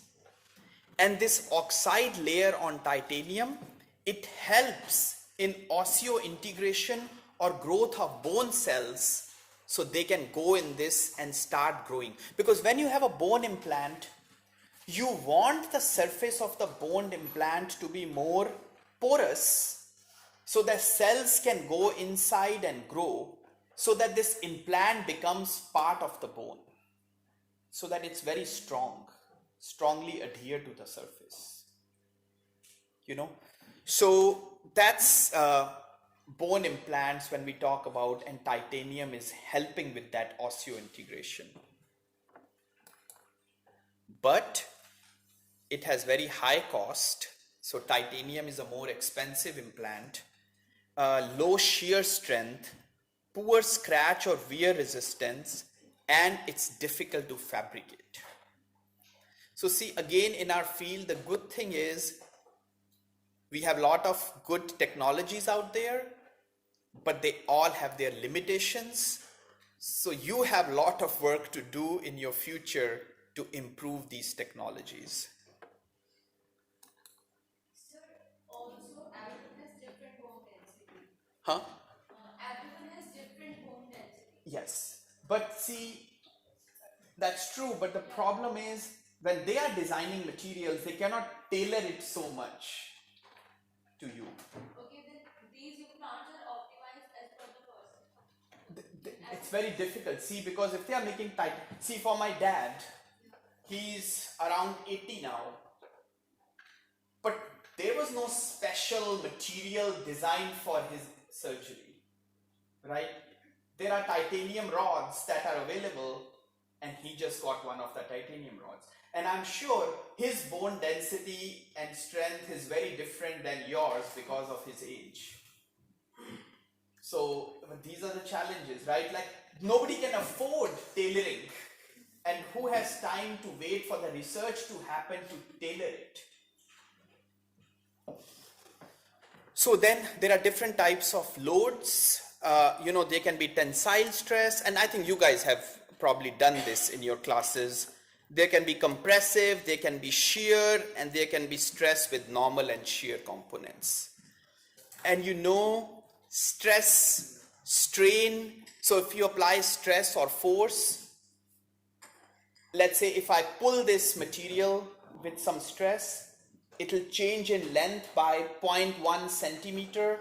That change in length over original length is called strain on the material. If it's an elastic deformation, it's reversible. If it's a plastic deformation, it's now not reversible completely. And we will see in the future slides a little bit of that. Okay, so we talked about shear modulus, tensile modulus, yield point. I'll bring up slide later that will show you what is the yield strength. Fatigue, how much stress the material below which it will not fail. So let's say, I'll give you an example of this. During my undergrad, I did a training in a shoe sole company. And there they did a fatigue test of the sole that they were doing cycles of, like let's say this is a sole and they were applying like this type of force, right? How many cycles it can go before this sole starts cracking. So for a material, if you stay below some limit, you can keep going, it won't fail. So that's what this fatigue strength is. That stress the material below which it will not fail by fatigue loading cycles.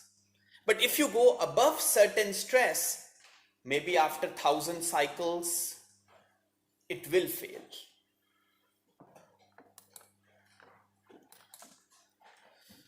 Then for example, for tensile test, you guys do UTM, ultimate tensile testing machine. You guys have it probably here, right? UTM, Not in the biotechnology department. But in mechanical engineering. Okay, yes. So to test the material, see, even when we make catheters, we always do this type of study. Because to get an FDA approval, even a catheter, which is not even a load-bearing device, but still there is a requirement that my catheter material should have this much tensile property, right? Because you don't want somebody has a catheter implanted and for some reason it cracks or breaks, or that's a huge health risk. So now when we are making catheters more antimicrobial or hemocompatible, blood compatible, we want to make sure that tensile properties are not changing. So we do the tensile testing with the catheter by itself and the catheter that's loaded with our drug molecule in it, and we still want to stay in the same strength that FDA has guided us to stay. Because yes, maybe your material is amazing, but if you're making your catheter half the strength, then it will never pass. You're making the material worse in some way while making it better in some other way.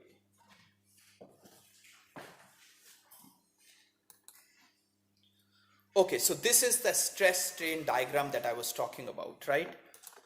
So basically, if you apply some stress to a material, it's getting strained, right? Up to certain point, it's linear and elastic. Means if I apply strain or stress, I leave it, my material will come back to its original shape. But if I go beyond certain number, that's called yield strength. Now if I leave it, it's not going to come back to its original shape. And you can a little bit think about it like a rubber band. If you pull it and you bring it, let's say it was 1 centimeter, you pulled it to 4 centimeter, you bring it back, it's still 1 centimeter.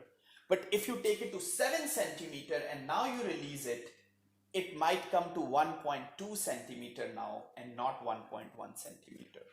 So now you cross this yield strength. Now when you leave it, it's not going to come back to its original. It will go beyond it, and that's called plastic region. Now there is a permanent deformation on the material. So this explains a little bit. Elastic, plastic, linear, yield strength, better. Okay, can we pause it?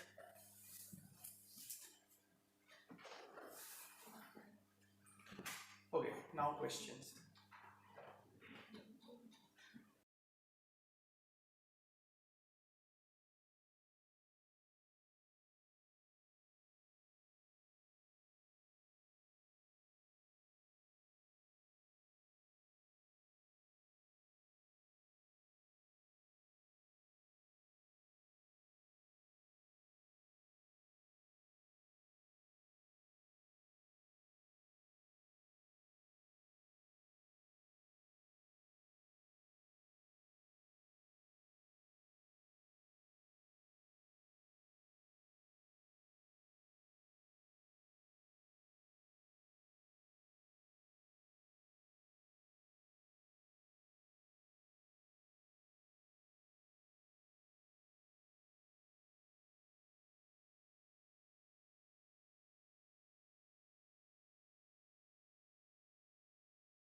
See, I can keep applying force, force, force.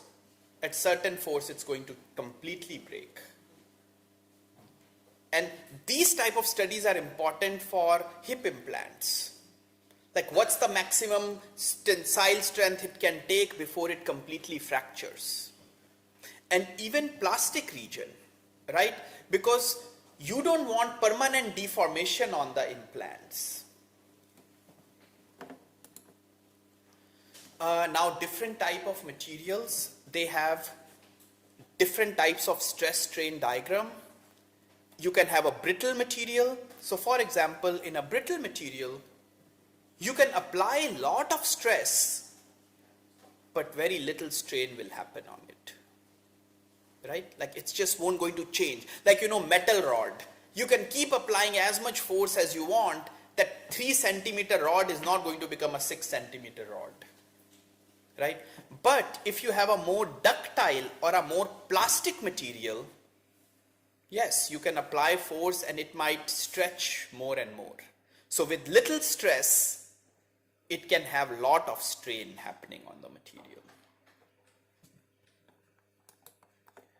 Okay, now you guys are going to do some numerical problems. Okay, so you'll have to write this formula because when I'll go to the next slides, there is a problem for you guys to do. So stress is force over area, right? I think you probably must have, all of you must have done this. And force is in Newton and area is in meter square. Strain is change in length over original length. What is unit of strain? Unitless, right? So, okay. Right, so we know stress, we know strain. Stress is force over area, strain is change in length over original length. Now here is the problem.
Okay. What is that in a number? Even I don't know, I'll have to see the next event. Okay, get your answer.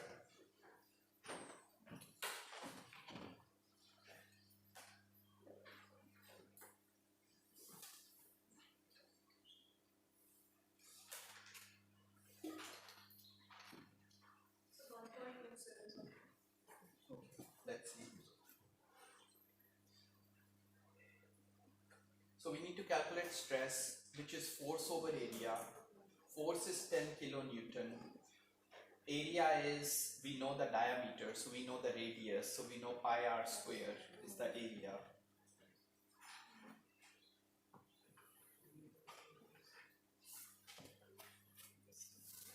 Got the answer? What is it?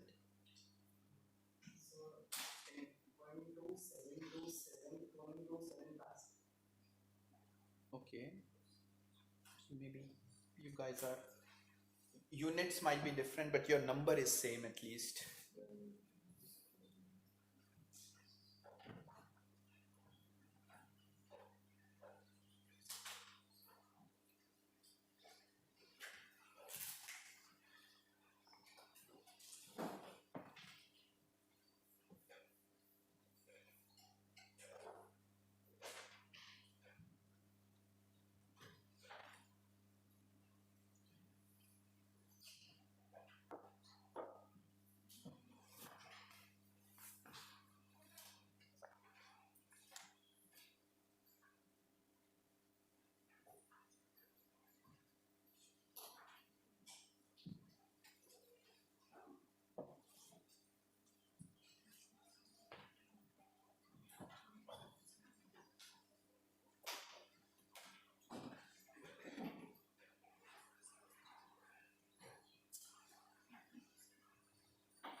Okay, most of you done?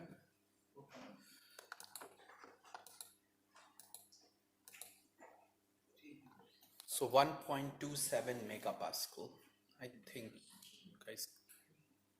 And if you don't get, I mean, try it. If you didn't get it, we can talk tomorrow or after the class, we can discuss this. Okay. Now, this is the next problem.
Only thing to keep in mind here is it's a hollow rod, so it's pi r1 square minus pi r2 square when you're calculating area.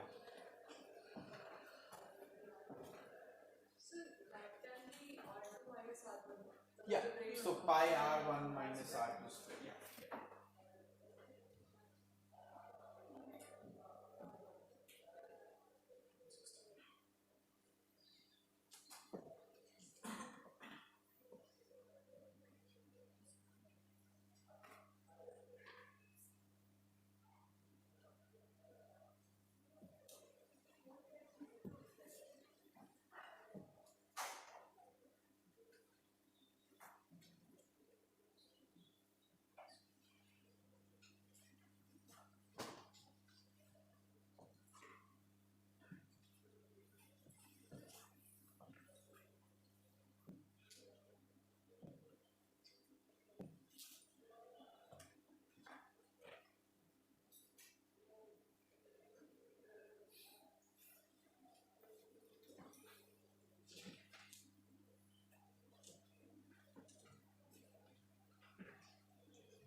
Done? How many of you done?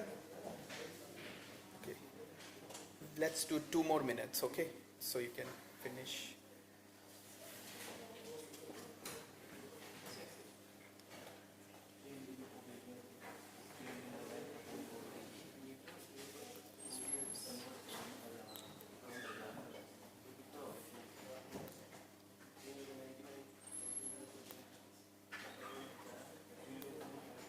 So you have to calculate stress and strain, right?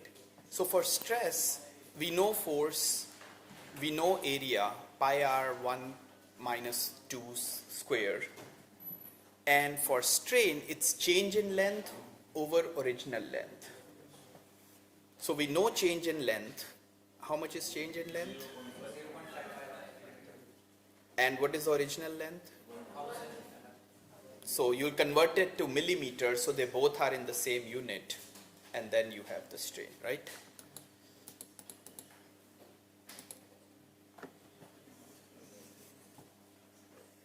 See, if you didn't get it, try it. If you don't get it, we can talk later today or tomorrow. Okay? So we can stop here, but I'm going to be around. So see, I know this. We are teaching only 2 hours a day or something, and then later in the week, next week I'll do 3-4 hours a week. But I will be here a little bit before or after the class, so we can always talk if you have more questions. And tomorrow we will meet at 10 o'clock to discuss few things, right? So, perfect. Okay guys, thank you so much. I'll be around, otherwise I'll see you tomorrow at 10. Finish your assignment. So, thank you. Thank you.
Bill for the lunch, please.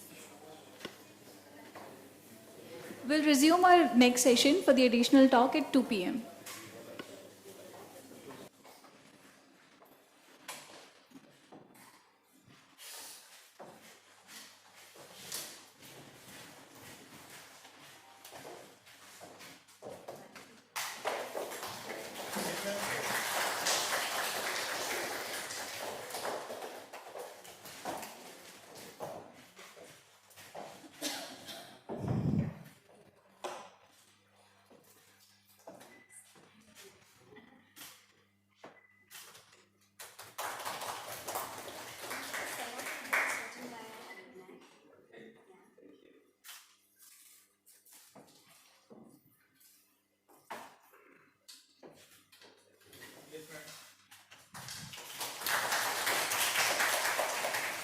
Thank you so much, ma'am. Thank you so much, sir.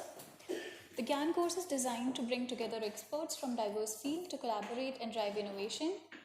So our expertise lies in both physics and medical physics, along with his pioneering work in brain imaging and neuroscience. Sir studied physics at the University of Regensburg, Germany for BSc and master's degree. Sir then went out on to qualify as a medical physicist for 2 years working in the radiation therapy department of the University Hospital. His experience with brain imaging analysis during that time led on Sir to do a PhD in the field of neuroscience. In a collaboration between the Technical University of Berlin, Germany and UCL in London. We are honored to have Dr. Ingo here from the University of Manchester. In this session, he will share research examples from his lab demonstrating the impact of preclinical models and the contribution of young researchers in pioneering new insights. With that, I invite Dr. Ingo to deliver his talk on preclinical models for biomedical research. So please.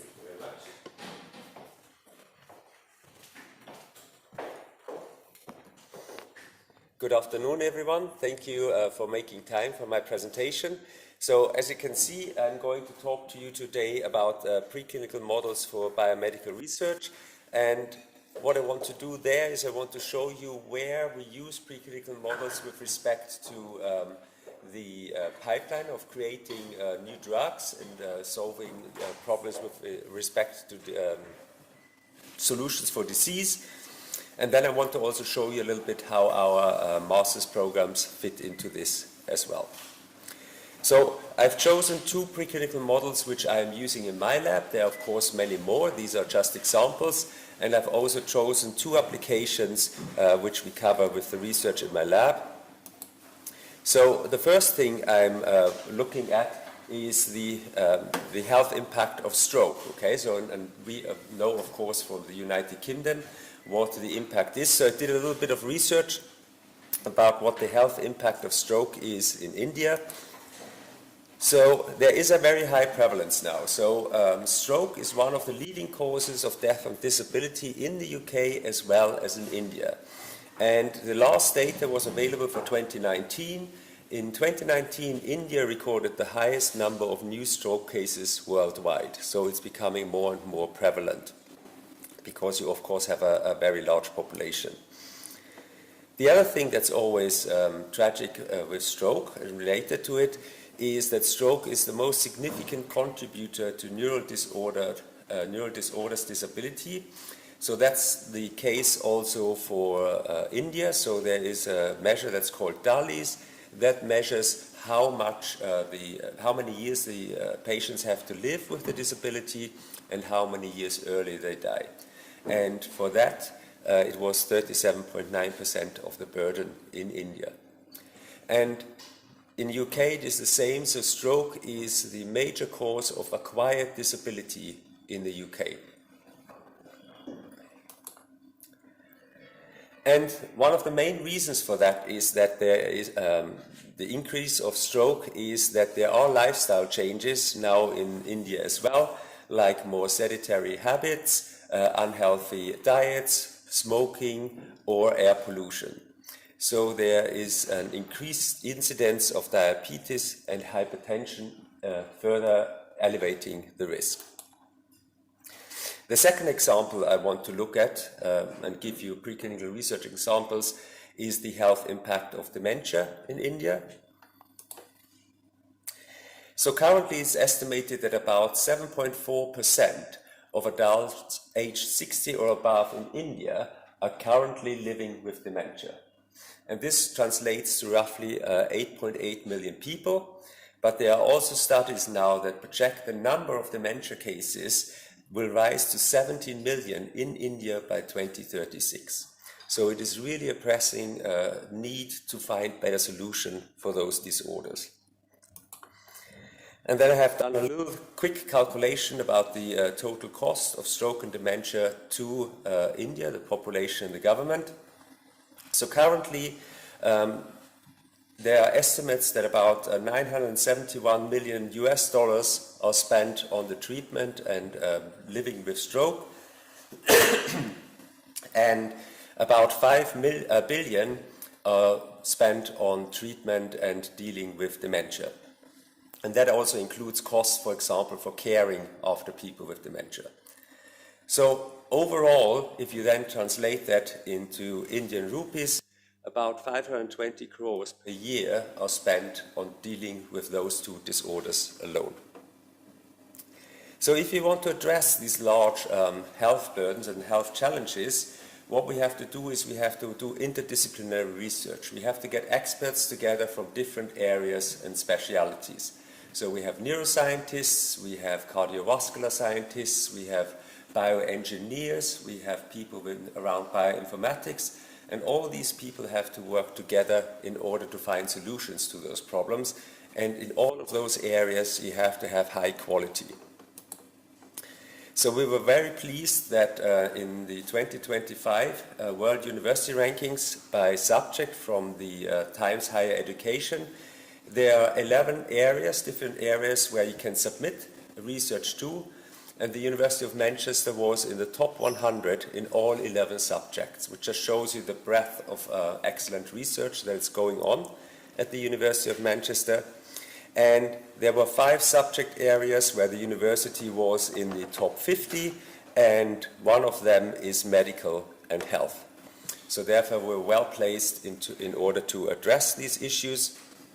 The other thing that is very important is that the research we're doing makes a difference to the population.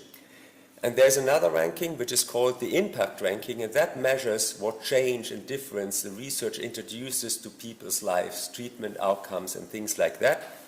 And we are very proud that since the creation of the impact rankings, we have been in the top 10 in the world, and the last 2 years we've been even second place in the world with respect to impact. And all of these things have to be done in a sustainable way as well. So in the 2025 QS sustainability rankings, we have been 9 in the world. So I just want to demonstrate to you that the University of Manchester is well placed with respect to the breadth of research, but also the quality to start to address these problems. So for those of you who don't know Manchester, so this is the university or the city of Manchester with a bird's eye view. So in the north you have the city centre with all the shops and a lot of normal life going on. And right south of that is the University of Manchester campus. That includes other faculties as well, like humanities and engineering. But these buildings down here, this is what we call the life sciences corridor. So these are the buildings where we do our basic research, and some of which I'll show you today. But the other thing that works really well for us with respect to addressing the problems like dementia and stroke is the hospitals are right next to the basic research buildings. This makes it really easy for us to exchange with our clinical colleagues what the demands are, how we can get new ideas for new treatments. The other thing that is organized very well is that we have what we call the core research facilities. So we have these facilities with the equipment to undertake research, and each of those has a dedicated experimental officer. Therefore, if a researcher feels they want to start using a specific technology they might not have used before, it's actually very straightforward to gain entry to those technologies. So I work a lot in the bioimaging facility and with bioinformatics, but we also have some facilities around the fly facility, Drosophila research, and flow cytometry and other things you will come across. So this sort of setup allows researchers to quickly use a wide variety of technological equipment. So the first thing I want to introduce you in terms of a preclinical model is what we call a cranial window. So in those experiments, what we're doing is we're removing about a 3 millimeter diameter piece of bone over from the skull of a mouse in an area of the brain that we're interested in. So for us, it is often the somatosensory cortex, where the animals are processing touch. And here you see an example. So this is the mouse now with the head plate installed in the 2-photon microscope. So there's anesthesia through the nose cone with isoflurane. Then we have ways of stimulating, for example, the somatosensory cortex. And what we get from these sort of images are these 3 millimeter wide images of the vasculature. We normally then select some regions of interest, and then we can go down and increase the resolution. So here you have an example where we inject the fluorescent dye into the tail vein, and that allows us then to image down to the capillary level. We can image other things as well, so we can image other cells like microglia or macrophages at a very high resolution. And one thing that's very important for me that you see is once you've done those surgeries, these animals get housed back with their littermates, and they can live like that for months, okay? Which is very nice for our model. We can still do all the behavioral testing. We can do novel object recognition, grip strength, Barnes maze, any of those tests. And if you, for example, want to see if you can get an improvement by treatment with a drug, you can have a placebo group, you can have a treatment group, and then you can image again and again how that develops over months. So it's a very powerful model also to look at the changes that are introduced with your treatment. The first imaging method I want to put your attention to is what's called laser speckle contrast imaging. So we use an equipment that's commercially available from Moore Instruments, and what it does, it uses laser light to measure movement of particles. So if you, for example, hold your laser pen against the wall, you see this speckly pattern appearing. That's because of the short coherence length of a laser. And what this system can do, it looks at the change of this speckle pattern, and from that it can calculate how quickly something moves. And the good thing for the application we have in brain research and neuroscience, the main signal comes from the red blood cells moving through the vessels, and therefore it's a very good measure of the speed of flow in blood vessels. So if you have a very red area, that means there's a high speed of flow, and then if you get to the green or more blue colors, that means a lower speed of flow. And you can clearly see that, of course, once you get to the draining veins into the central sulcus, the speed of flow is increasing. So I show you a little movie. What we've done here is we imaged the baseline, and then we gave the animal a drug, which is GTN, which is a vasodilator. So it shows you how this vasodilator increases the speed of flow through the vasculature. And it's always easier to see. So this is the baseline, and this is then after we've injected the drug. So you can see a clear difference between the baseline and the injection of the drug with respect to the speed of flow. So this way we have an in vivo measure to see how, for example, drug treatment changes the perfusion of the brain. And this is important in the first example I show you in terms of our research application. So first example I want to show you is related to trying to find new treatments for vascular dementia. Vascular dementia is the second most common form of dementia. So the most common form you all heard about is Alzheimer's disease, and the second most common form is vascular dementia. The mechanisms for the dementia are quite different. So these are some esteemed colleagues of mine from the cardiovascular sciences department, Professor Greenstein and Dr. Harry Pritchard. And they this year won the British Heart Foundation Research Story of the Year for this story we told in this publication. So let me give you a bit of a background first.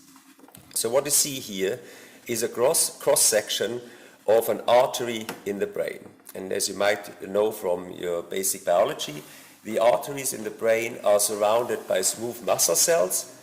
So the smooth muscle cells allow the vessel to constrict and expand in order to regulate blood pressure and blood flow as well. So these ways you have a mechanism to adjust for blood pressure changes. For example, when you get up from the morning from your bed and stand up, this is a drastic change in blood pressure, and the vasculature allows you to adjust for that. The other thing it does, it regulates flow. And what we find in a normal healthy individual is that there is an ion channel, which is called BK channel, and that's closely located in the smooth muscle cells to the area that is releasing calcium sparks. So these calcium sparks release high concentrations of the calcium, which then open or work on the BK channels and allow the vessel to relax.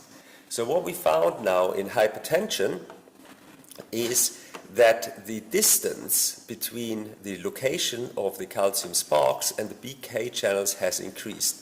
So the effectiveness of the calcium to trigger the channel is drastically reduced, which leads to a more permanent constriction of the vasculature.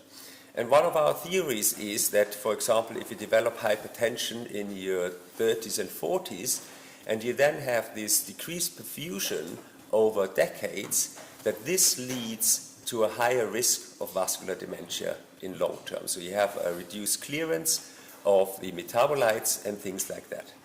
So what we did then in my lab is we wanted to see if this works in vivo. So remember, this is a laser speckle image that I showed you earlier.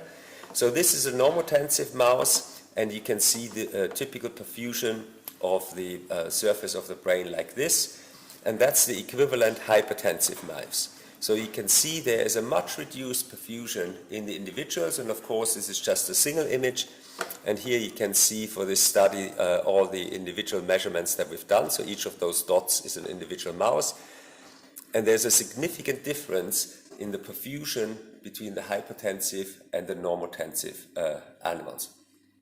And that might be a bit counterintuitive, that you think that hypertensive individuals or animals actually have a reduced perfusion of the brain. The next example I want to show you is using an imaging methodology which is called multiphoton imaging. So remember, at the beginning I showed you the image where the mouse was under anesthesia and you could see the objective on the surface of the cranial window.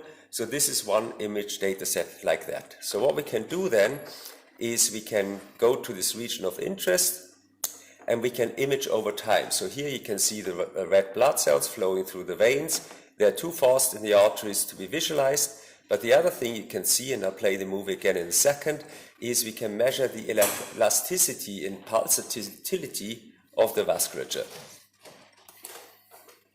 So if you look here, we can measure how the arteries expand and dilate, and this allows us then to get measurements like elasticity of the vasculature.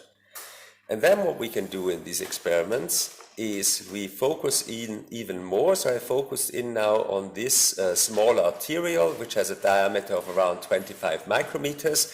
So this is what you see here. And then we do what's called a 1D scan. So we just with the laser go quickly back and forth along a single line in the vasculature. And what we have is we use the fluorescent dye that is staining the plasma of the blood green. So when a erythrocyte, a red blood cell, comes through, which is not stained, it shows up as one of those dark shadows. Okay, so what we have then in these images we'll record is this is space, so this is going through the line here, and these are the repeated recordings, so this is time.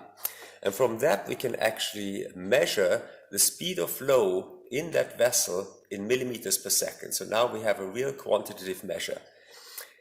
The more shallow the line is, the faster the speed of flow is. If you have a larger angle, then the particle takes longer to go through that area.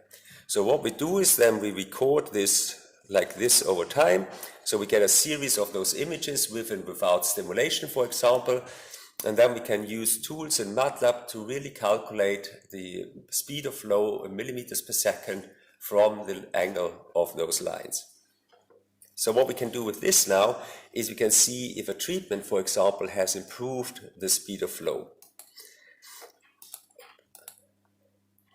So the first example I want to give you here is an application in stroke. So the font is slightly different here. So the molecule of interest for us is what's called ADAMTS13. So this is a disintegrin and metalloprotease. And what you see in this image here is the inside of a blood vessel. Okay, so these cells on the outside are your endothelial cells. And then inside is blood plasma and the blood flow. So in your blood, in the plasma, you have platelets circulating, and you have this protein circulating in what's called a closed form, in the wild-type closed form. And the normal job of that protein is to cleave what's called van Willebrand factor. So endothelial cells secrete these monomers of van Willebrand factor, and then the job of the ADAMTS13 is to open up from its closed form and then cleave those long monomers. And what happens then if you have reduced ADAMTS13 activity is you get this ultra-large van Willebrand factor chains, and they start to form these platelet-rich clots, and that suddenly at some point you get an occlusion in the vessel and you have a stroke. So it's really important the way of working with that the ADAMTS is working. So colleagues of mine at the University of Manchester, they have created what we call a constituently active form of ADAMTS13. And the difference is in the normal form in the circulation, the binding site that helps to cleave the van Willebrand factor is not exposed. So they have created now a molecule form of the ADAMTS13 that is always open and the binding site is always exposed. And we wanted to find out, does that increase the ability of the ADAMTS13 to dissolve those van Willebrand and platelet-rich clots in stroke? So what we did then in this study is, so these are laser speckle images again. Remember, blue is low or no flow.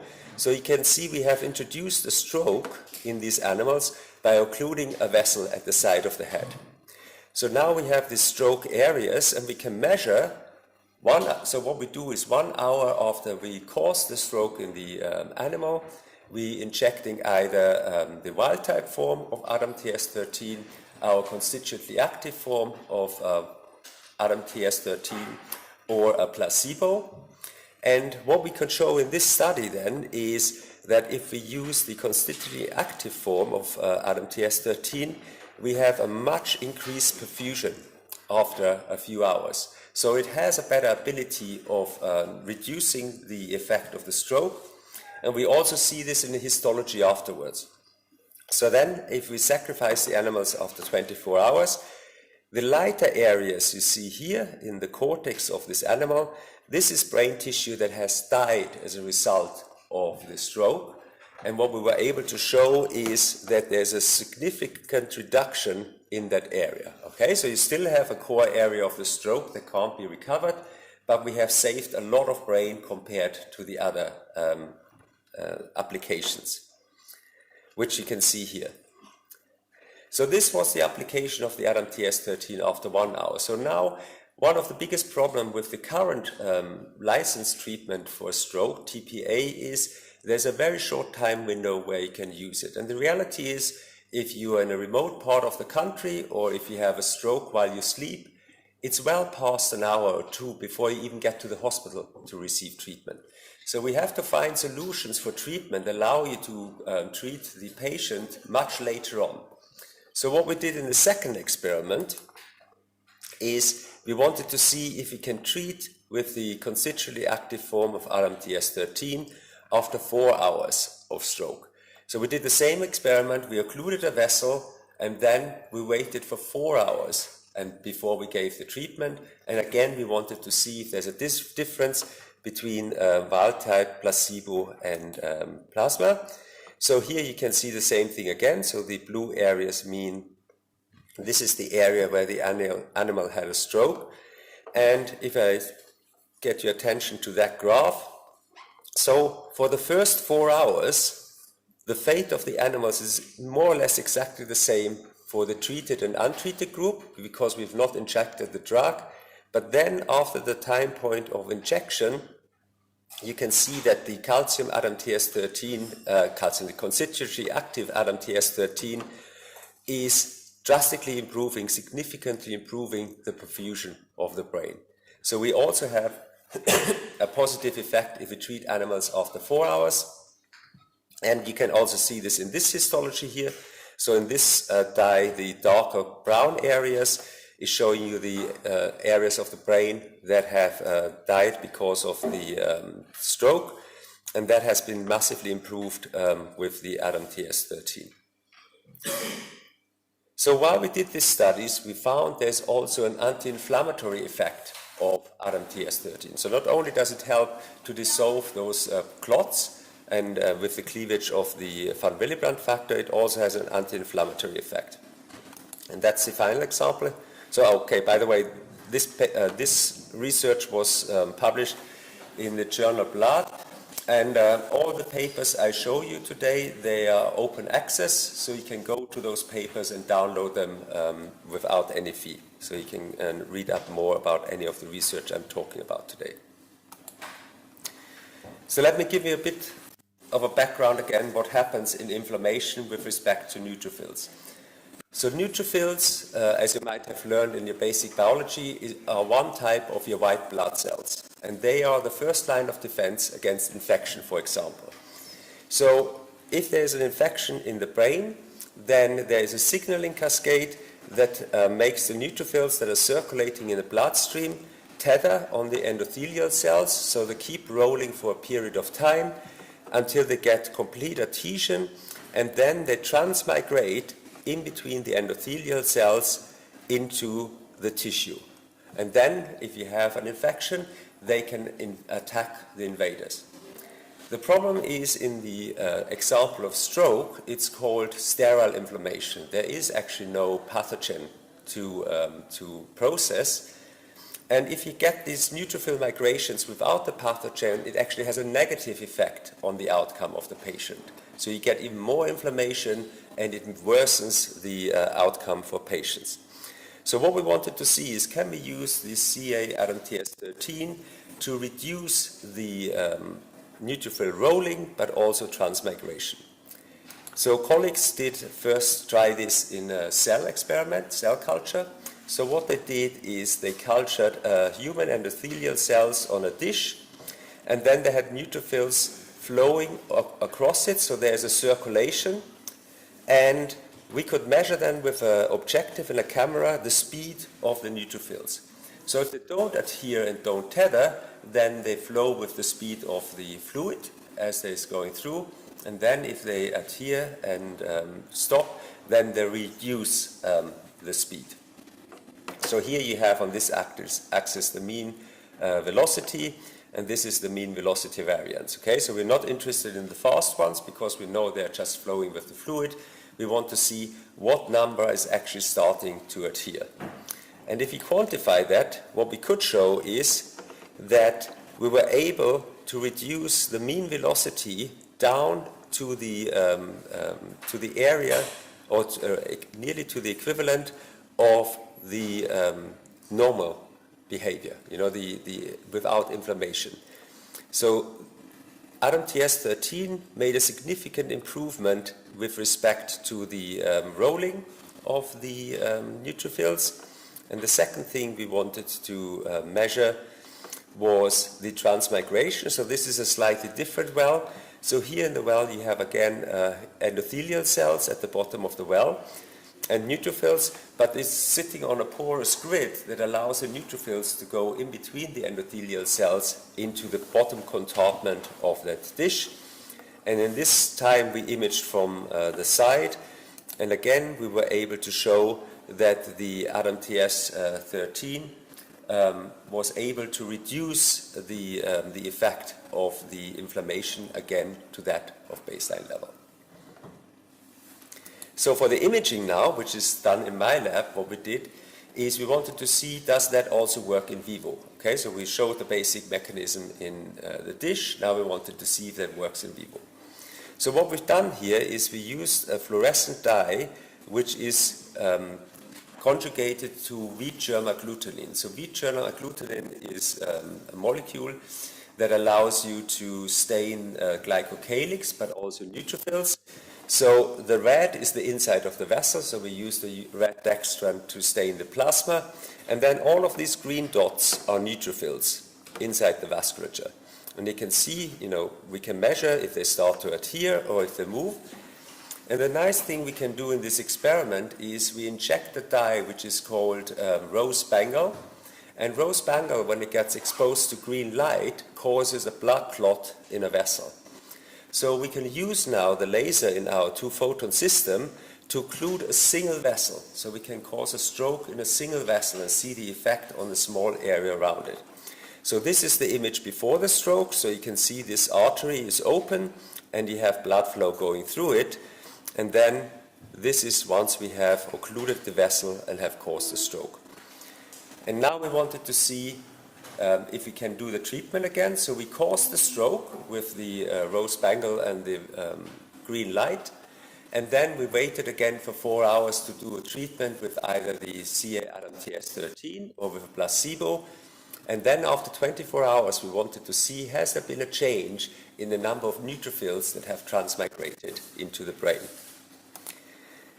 So what we did then is we did histology, so we sacrificed the animals after 24 hours, and there was a drastic effect, a positive effect of the CA-ADAMTS13 treatment.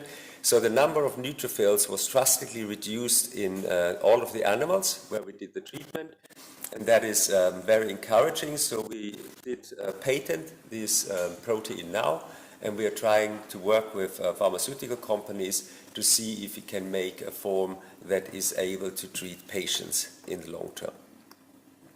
So in all of the research examples I've shown you, I want to talk to students in particular. I want to point out that PhD and master students are the lifeblood of the work we do in our lab. And I just want to highlight to you a few of the opportunities we have along those lines. So this work, by the way, was published in Biomedicine and Pharmacotherapy in last year. Again, is open access, so you can look at that paper. So here's a range of the MSc programs. So these are research-intensive master's programs at the University of Manchester, where we have students training that work in our labs. Okay, so these are around the areas of precision medicine, genomic medicine. From biotechnology, we often have people coming to courses like bioinformatics or biotechnology. This is the area where I work a lot, so neuroscience, biological sciences, and cell biology. But then we also have areas where we collaborate a lot in the moment, like nanomedicine. What you can see in the front, we have some of the brochures as well, so you can have a look at those if you're interested. The other thing I want to point out to you, of course, we always get asked, how do you fund your studies? So we have a scholarship scheme which is called Global Future Scholarship. So this is specifically made for students from India and South Asia. So students from other parts of the world cannot apply for the Global Future Scholarship. So last year we awarded around 330 awards. So if a student applies to any of those programs and get an offer, they can also apply for the scholarships. And the other one we've introduced now for the first year is the Catherine Chisholm International Studentship. So for undergraduate courses, that's 7,000 per year, and for postgraduate course, it's 10,000. And there's a very extensive funding page as well for this. The other thing, if you feel initially maybe committing to 1 year for a master's might be too much, the other thing I want to highlight to you is the 3 international summer schools we have. So this year, the summer schools are running from the 21st of July to the 8th of August 2025. We have an international summer school for biosciences, for medicine, and for public health. Again, there's a dedicated email address and webpage for this. what I would say, in my opinion, this is one of the best value summer schools in the UK. So the fee of £2,750 covers the tuition fee, the accommodation, and the scheduled social events as well. So we take students, for example, to the Lake District or to places like Edinburgh. So if you have any more questions around that, so this is an example of a week in the Biological International Summer School. So it's all very much hands-on experience in the lab. Okay, so if you feel you would like to get some additional training in those methods you have in these classes here, like biochemistry or cell imaging, then you can get proficiency in those. And there's also improvement in English writing skills, report writing, for example. We do have a dedicated webpage, which is simply india@manchester.ac.uk. So should you have any more additional questions around the summer schools or the master's programs, you can simply email there, and Aprashita, who is our country representative based in Delhi actually, she will be able to answer questions to you as well. So I want to leave it at that. If you have any questions around the science I have presented or the opportunities for study, please ask me now. Thank you very much for your attention.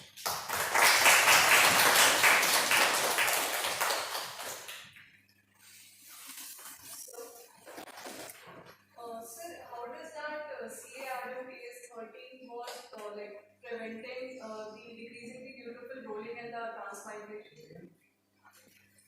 So we are still not 100% about the mechanisms, the way it works. I think it has to do with the effect of keeping the right length of these van Willebrand factor monomers.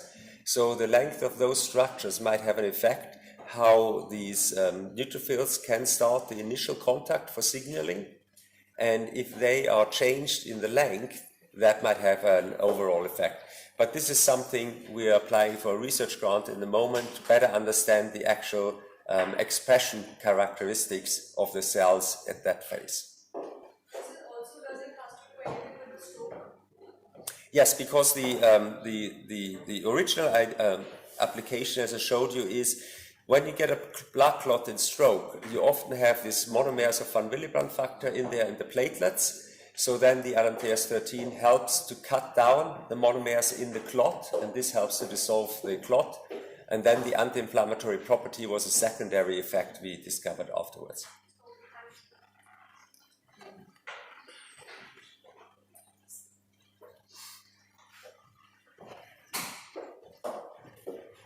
So in your training so far, have you learned about neutrophils and basic neutrophil behavior in terms of infection? Okay, good. I have a question. I don't know whether it makes sense or not, but I want you to know when you're opening the ADAM TS13, showing the binding site. So have you explored other proteins which have the interacting region with this protein? This molecule, ADAM, active? So it is very specific to the cleavage of the van Willebrand factor. So the interactions with other molecules is very low or non-existent. But of course, what we did look at is if you always have this active form circulating, if this has a negative effect on the cleavage of the van Willebrand factor. So practically, if you overdo it. But because there's a high rate of secretion from the endothelial cells, it's renewed on a continual basis, and we've only looked at very short periods of time for the moment. Okay, so we sacrificed the animals 24 hours after the treatment, and during that time we've not seen a negative effect on organs in the periphery from the treatment.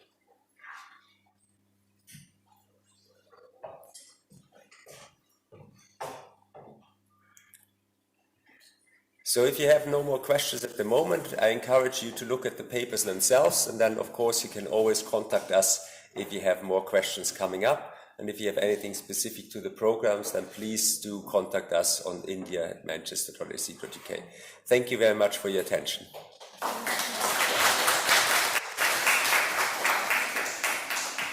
Thank you so much, sir. Thank you so much, everybody.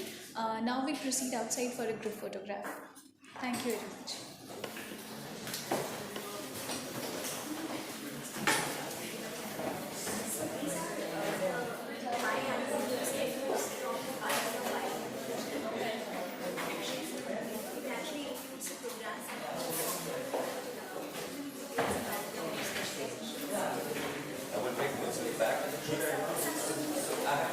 So should I, for the photograph, should I put the shoulder and hand over?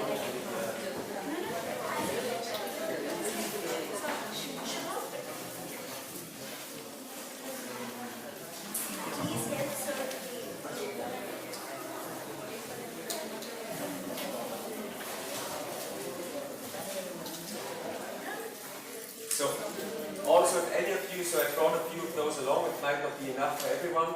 So this is a little bee from the city of Manchester. The bee is the symbol of the city of Manchester. So please come forward and grab one of those if you want them.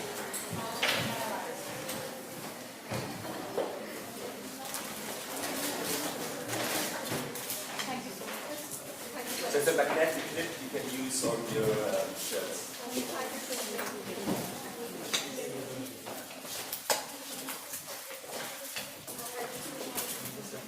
I hope you enjoyed it.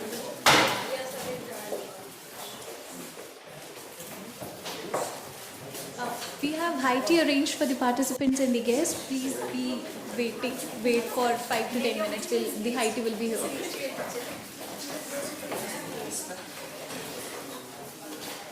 And we are also done for the day. We'll start tomorrow at 10 a.m. tomorrow.